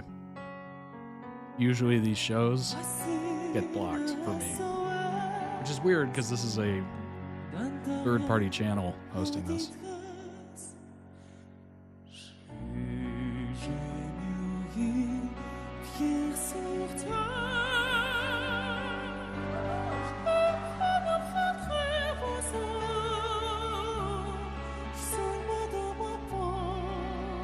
Wow.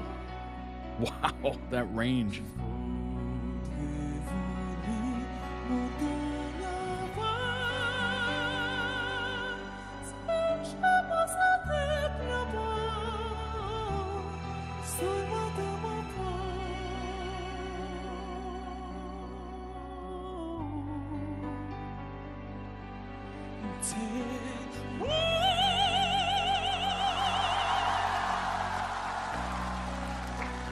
Je toujours au fond d'une vie avec le corps dessiné. Je crois dans un vie, tu es à ma force. Je sens quelque chose qui m'attire, voler.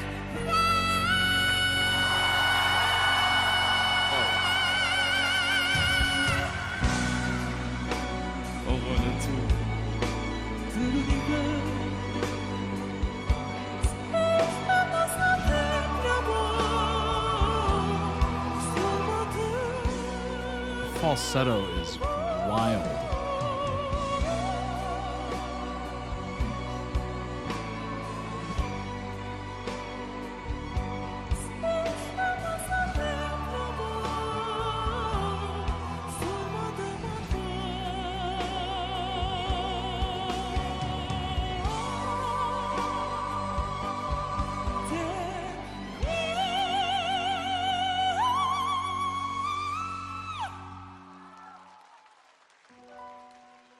Good Lord.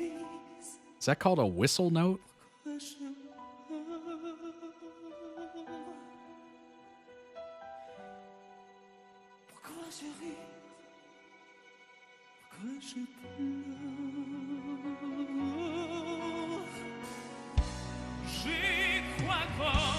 Whistle tone.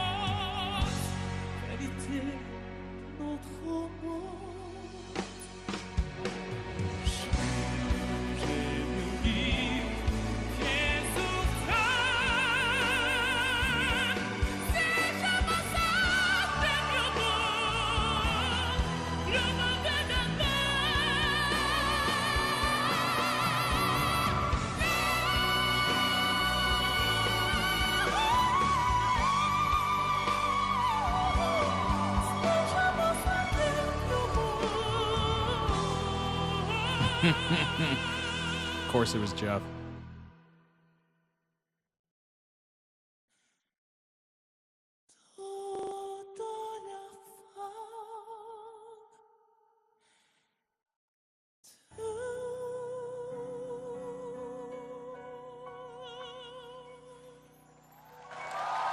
Good boy. That is quite impressive. Quite impressive.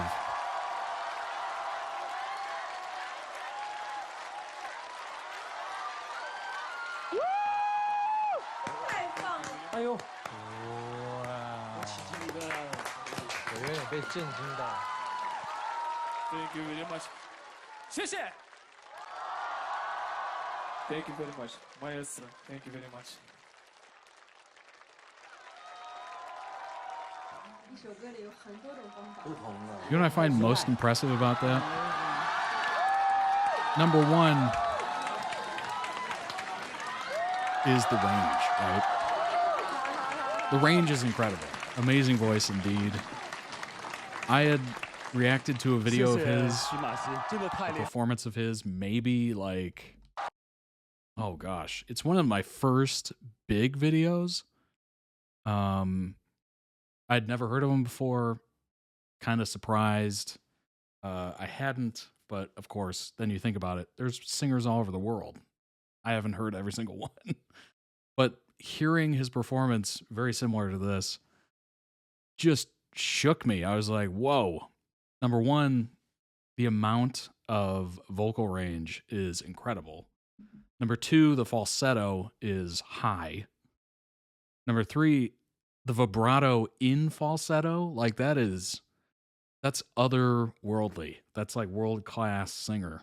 You haven't heard many people do that. It's not typical from what I've seen or heard. So it really blew me away. And this was no different. And the fact that you're able to, especially on these singing competition shows, because it's always just like you're hiding it. You're like hiding your falsetto. You're hiding your big moment, and you unleash it eventually on the crowd. It's very much, you know, if you've ever seen The Voice or American Idol or any of its offshoots, for all the singing shows, I'm sure, is that when you're singing, you start off, you know, in a normal range, maybe a little subdued, and then you work your way up, and then you crescendo to a big note, and it blows people away. Like, this would blow people away no matter what. Like, this is a whole other level. Like, I've never heard. The only other person I can even think of to remotely come close to that range is Freddie Mercury. Just because Freddie is known for having, you know, a pretty massive range and singing opera and stuff like that. Like, you can tell Dimash is classically trained. The voice is incredible. The techniques, being able to pull that off and not, it's the restraint, not using it constantly to wow you. It's holding it back, and then boom. And then you get that kind of pop in the audience where people are like, wow. It literally went to people's faces. I can't, like, it literally went to,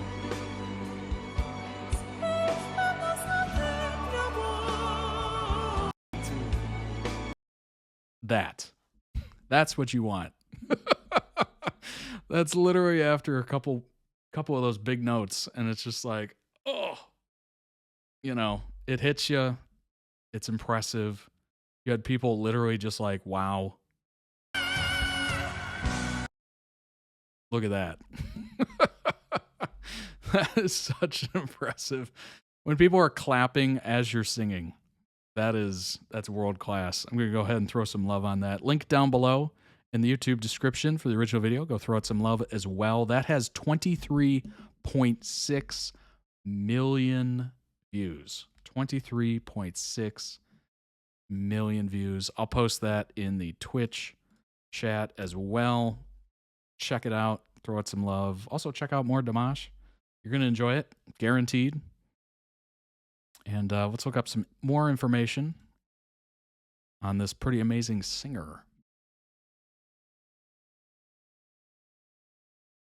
In late 2016, Dimash was invited to participate in Singer, a popular TV contest for established professional singers. He signed a contract with Black Gold Talent in Beijing before the contest began. At 22 years old, he was the youngest participant in the history of the show. Competed against professional and top-selling Chinese singers. His mother revealed that he hoped to reach at least the middle stage of the competition. Not only did he finish it, he was finished runner-up, gaining millions of fans whom he began calling his dears. If his previous participation in other contests proved that he could sing well, his astounding performance on the stage of Singer 2017 guaranteed his rapid rise to popularity and international stardom. Episode 1, which is literally what we just watched, first place.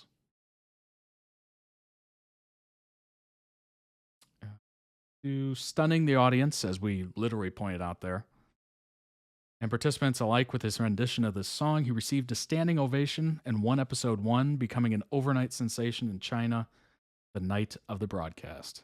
His name instantly became prominent in social media and mass media. Success also made headlines in the media in Kazakhstan. French media took notice too.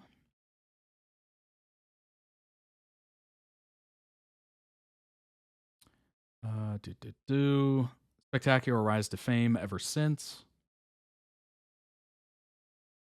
Episode 3 got 3rd place. Show must go on. I mean, speaking of Freddie Mercury.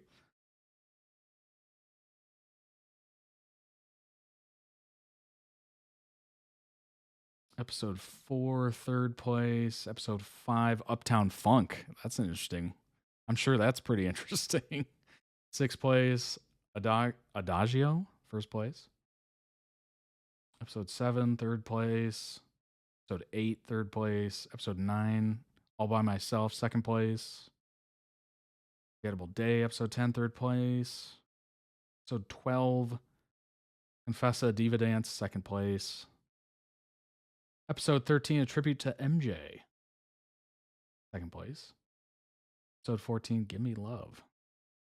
Interesting.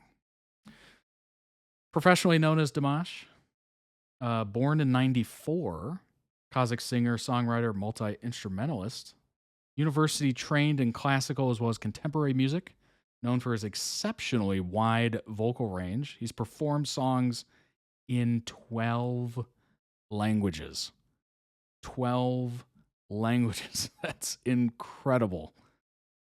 Although offered a position at the Astana Opera in Kazakhstan, he decided to carve out his career in contemporary music, mixing classical elements and traditional Kazakh music with pop music.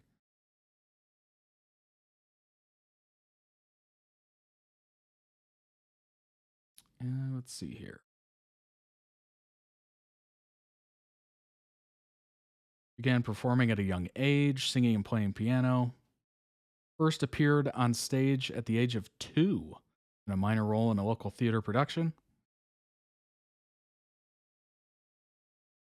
Took interest in musical instruments. Parents and his music teacher noticed that he had absolute pitch.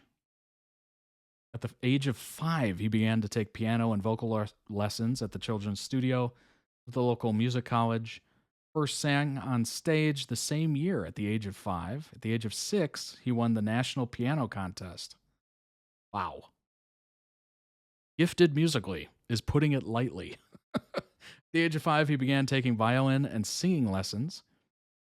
After that, he would later attend, accompanied by his grandmother, who expressed gratitude to his early teachers and to his grandmother, who took him to his lessons every day despite the pain in her legs.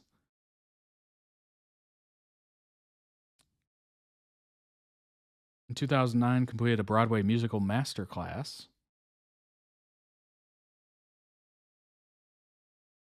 In 2020, graduated university with a master's degree in composition.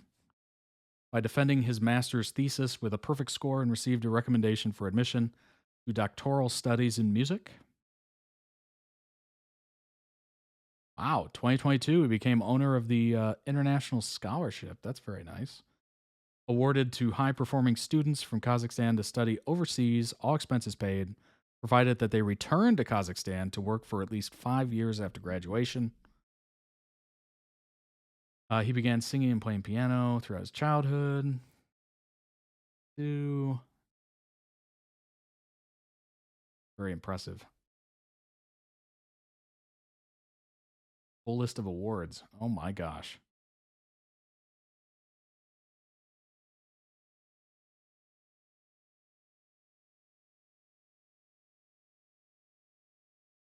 First prize, Grand Prix, first prize. 2020 won Most Popular Foreign Artist of the Year.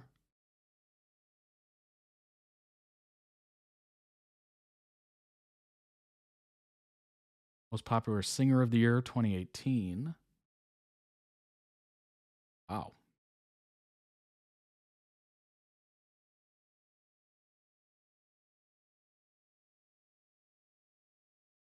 Interesting. Hollywood Music and Media Awards for Best Original Song in the Video Game category for Ocean Over the Time, theme song of the online game Moonlight Blade. He sang. Probably a little known fact.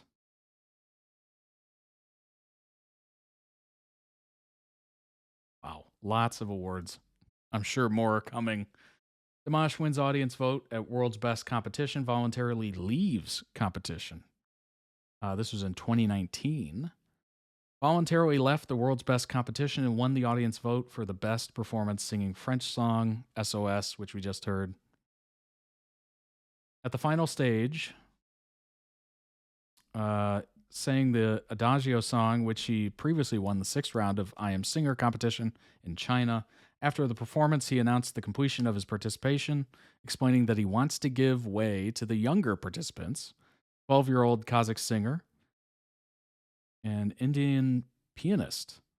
I've been told that there is something that you would like to say, said the competition's host, James Corden. Good evening, dear judges, dear audience. Performing in front of you is a huge honor for me. Today I have to compete with 2 beautiful talents. I want to ask you to let the young participants move forward and let me step out of the competition, said to the judges. This act surprised the judges and audience, causing various reactions. The jury member from Kazakhstan said that she understands the Dimash's decision and supported him. Singer Faith Hill also expressed her respect to the decision. Although he didn't continue to participate in the contest, he won the audience voting on the Twitter social network for his performance of that song that we just listened to. Voting launched 5 days before the final stage of the competition. The users chose their favorite performance based on all the shows during the competition.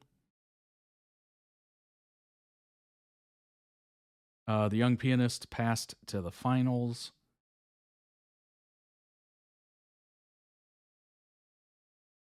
That's awesome, actually. The fact he was up against 2, younger talents and just said, you know what? We'll let him have the spotlight. That's really cool. That is very cool. That is a great move. I respect the heck out of that. Dimash, a global phenomenon powered by passionate fans, aka deers, rapidly emerging as one of Asia's most celebrated artists, captivating audiences worldwide for his unique fusion, and unique fashion, I guess. Neoclassical popra. I've never heard that term before. That's interesting. Kazakh folk and contemporary music. With over 500,000 tickets sold during his Strange tour, Dimash's music transcends borders and languages. His rise is even more remarkable because he has remained fiercely independent, prioritizing artistic integrity over mainstream label demands. The power of independence allows him to freely explore diverse musical styles, blending traditional Kazakh sounds with global influences to craft a distinct and memorable soundscape. For him, music is not just entertainment, it's a platform to showcase Kazakhstan's rich culture on the world stage. By maintaining direct connections with fans through platforms like Instagram and YouTube, Dimash has built a loyal global audience known as the Deers, which I'm sure will be in the comments after this. His fans play a crucial role in amplifying his message of love, unity, and cultural pride. Latin America, hotbed of support. While Dimash is celebrated across Asia and Europe, Latin America has emerged as one of the most passionate regions of support. Countries such as Chile, Peru, Brazil, and Argentina display unmatched devotion, attending concerts, engaging online, traveling internationally to see him perform.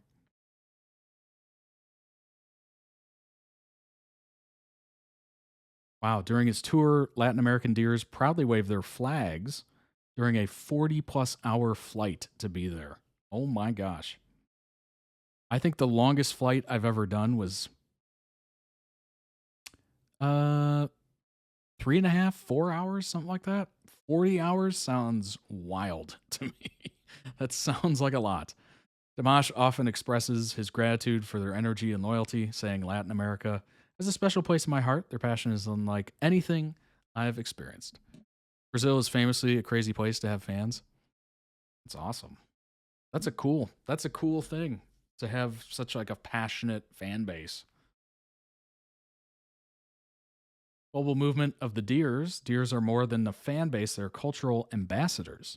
Through translating lyrics, organizing fan events, sharing his music worldwide. I remember a lot of comments on previous Dimash reactions listing like various performances and, you know, music videos and lyrics to songs, what they mean, the importance of it, like very enthusiastic. It's quite interesting. I don't think I've seen quite a devotion and quite a support system as I saw from the Deers. My longest flight was 27 hours going to Australia. That is such a long flight. Oh my gosh.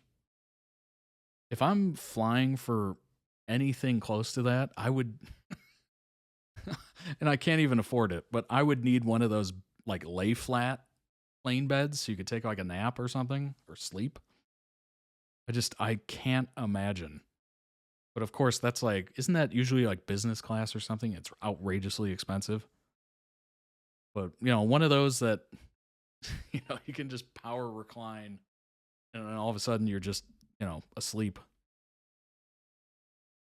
Dimash's rise as an independent artist proves the power of authenticity, cultural pride, and the unwavering support of fans. Really amazing. Kazakh superstar Dimash on his genre-defying music, heritage, and the world nomad games. Exclusive interview with Euronews. Dimash discusses a unique fusion of classical, Kazakh, and contemporary music and his mission to spread his country's culture, songs, and traditional music to the world. I respect that. Being independent, you know, creating your own sort of genre of just kind of a mix of things. It's unique. It's impressive. The fact that he's been able to, you know, gather so many different fans from around the world and then just kind of spread that. You know, a lot of people usually don't get that opportunity. Obviously, with these television shows and competitions and stuff, it's there. Like the chance is there. You don't always get through, which is a shame. You know, the most popular or the most well-known one that I know about is the country music singer Luke Combs. Tried out for The Voice here in the U.S. He made it through, I think, the first round of just general auditions, not even talking about the show, just general auditions before the show started.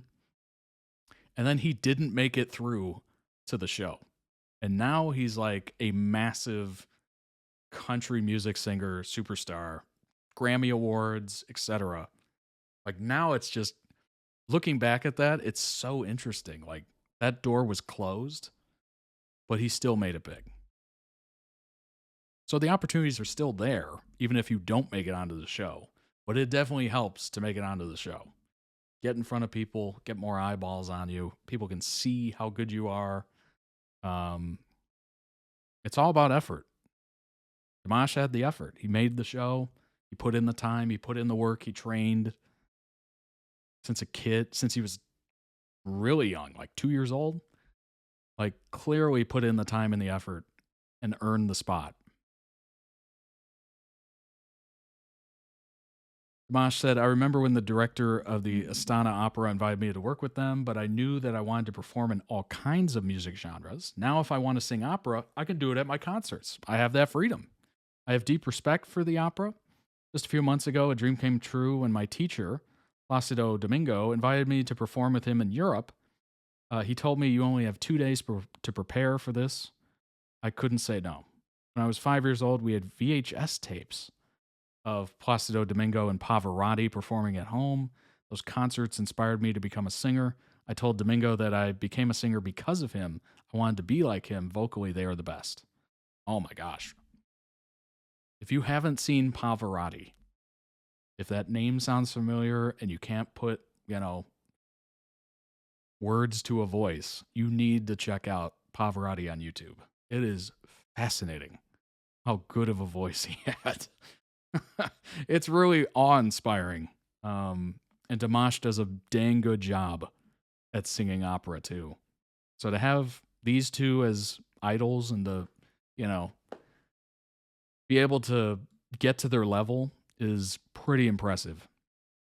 At 5 years old, your parents realized you were pitch perfect. When did you know you wanted to become a professional singer? When I was 5, my grandmother took me to a music school every day, even though she had trouble with her legs. Now that I've gained some fame and started earning money, I know it's all because of my family, my parents, my grandparents, friends. Support has meant everything. My grandmother deserves my success more than I do. Oh, that's beautiful. That's beautiful. Obviously, a very healthy dose of humble. Realizing it's not just you that got there. Yes, you ultimately through your voice, but your grandmother taking you to those lessons, helping you, getting you there. Like that is so huge. And technically, he is giving her success by bringing it up, by mentioning it, continuing to mention it, not losing sight of how he got there. That's huge. Why is culture and music so integral to life in Kazakhstan? In our traditional music, you can learn all about our history. If you're a truly Kazakh, you need to learn the Dambra. Now is a great time to introduce our culture to the world. Kazakhstan is a young country, only 33 years old. That is extremely young. I'm older than that country. It's a perfect time to share our heritage with a global audience. When was this written? Oh my gosh. I'm about this slightly older. Oh my gosh. That's crazy. How old do you feel? Well, I'm older than some countries. That's a new one. I've never thought of that. How would you describe your music? I used to call it neoclassical, but now I incorporate all different genres, pop, rock, sometimes even rap. Wow. It doesn't matter to me. I try everything.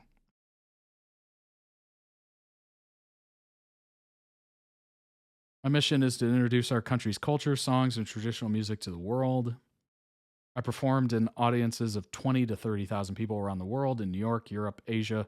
That's only possible because of my fans' support. I mean, at this point, he's a global ambassador, right? He is literally, he's like a UN ambassador for Kazakhstan. Just traveling, educating about the culture, songs, traditional sounds. You're performing a solo concert at the World Nomad Games. Why is this event so important? I've never heard of this. World Nomad Games. Half a year ago, the government invited me to perform at the opening ceremony of the World Nomad Games. I said yes immediately, because I know how important these games are for our country and culture. It's a perfect opportunity to showcase not just our traditions, but also our talents in sports and horse games. If you could go back in time and give advice to a 5-year-old self, what would you say? Practice more. I've been studying for 25 years, and now at 30, I'm still pursuing a PhD. In sports, if you want to be a champion, you need to practice. In music, it's the same. Practice, practice, practice. I'm looking up this World Nomad Games just for fun. What even is this? International sport competition dedicated to ethnic sports. Practice in Central Asia. Fourth games were held in Turkey. More than 3,000 athletes from 102 countries participated. Launch of the games in 2014. Kyrgyzstan president. Okay. In order to preserve and popularize the nomadic traditions of Central Asia. Interesting.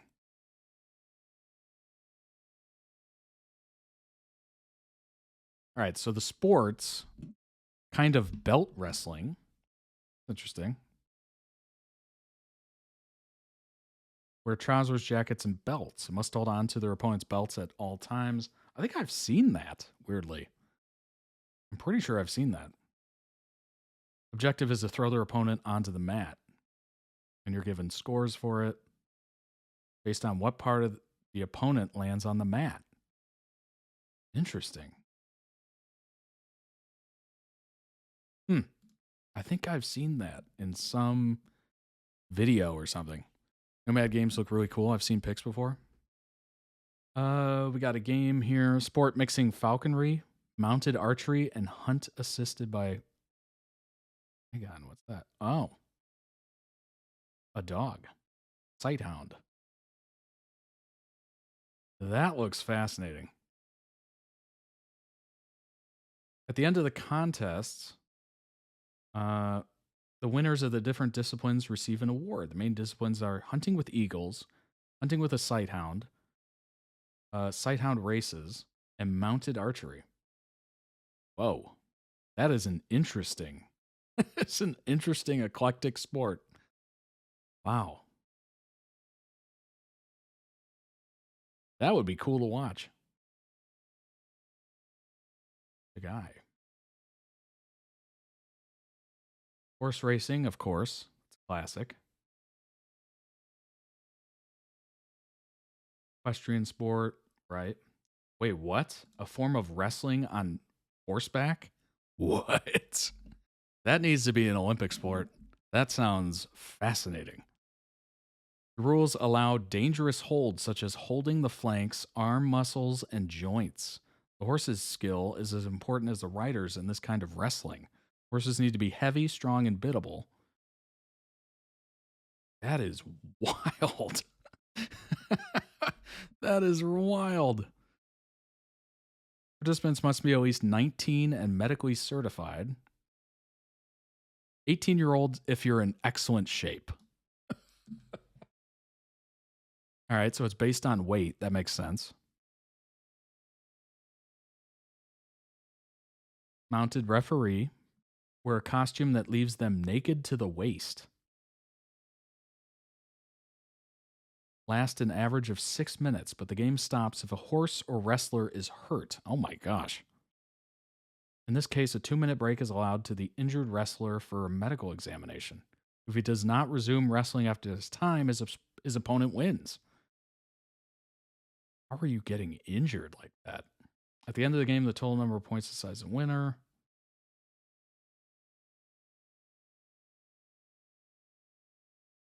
Some moves are not allowed, such as kicks, punches, using a whip, holding on to the face or hair, finger twisting.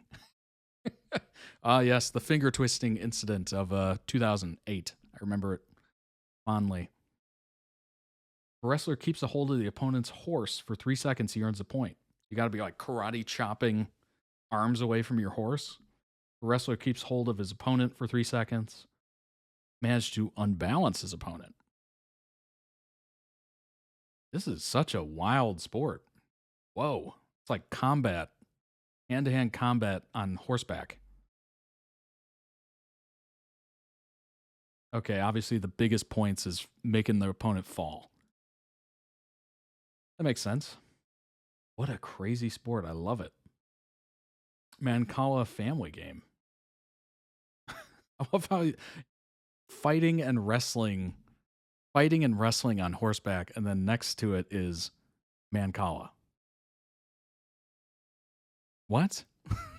That is such an unbelievable jump. A lot of it's wrestling, is what I'm seeing here.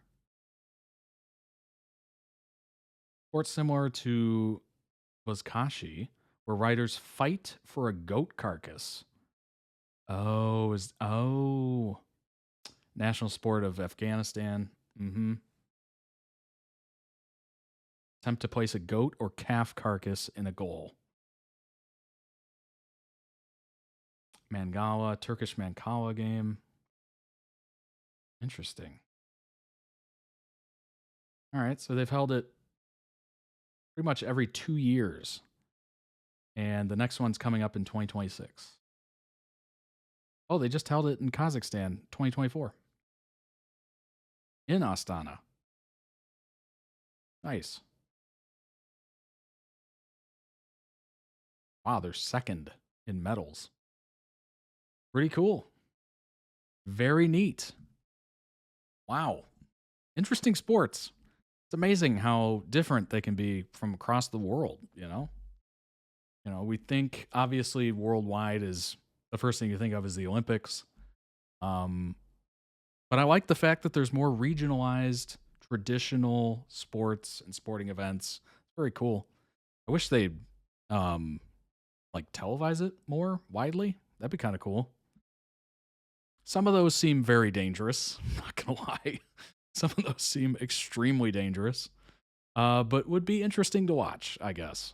I'd be interested in the horseback wrestling. That sounds wild. Like, what? I gotta look up videos of that. I'll be doing that after. And I urge you to join me. Thanks for joining. Speaking of, appreciate it. I hope you've enjoyed this as much as I did. It is Friday night. I hope you have a wonderful weekend ahead. Subscribe to the YouTube channel. Follow the Twitch channel. That way you know when we're live and you can join live via the chat. Let your opinion be heard. Check out the website. Sign up for a membership. You can request videos and guide the stream however you see fit. You can request videos, 2 for the season tier and 3 a month for the series tier. All that good stuff. Check out the merch. Winter collection's available right now.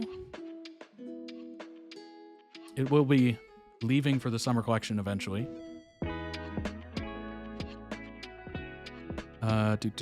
Join the Discord. I always forget about the Discord. My apologies.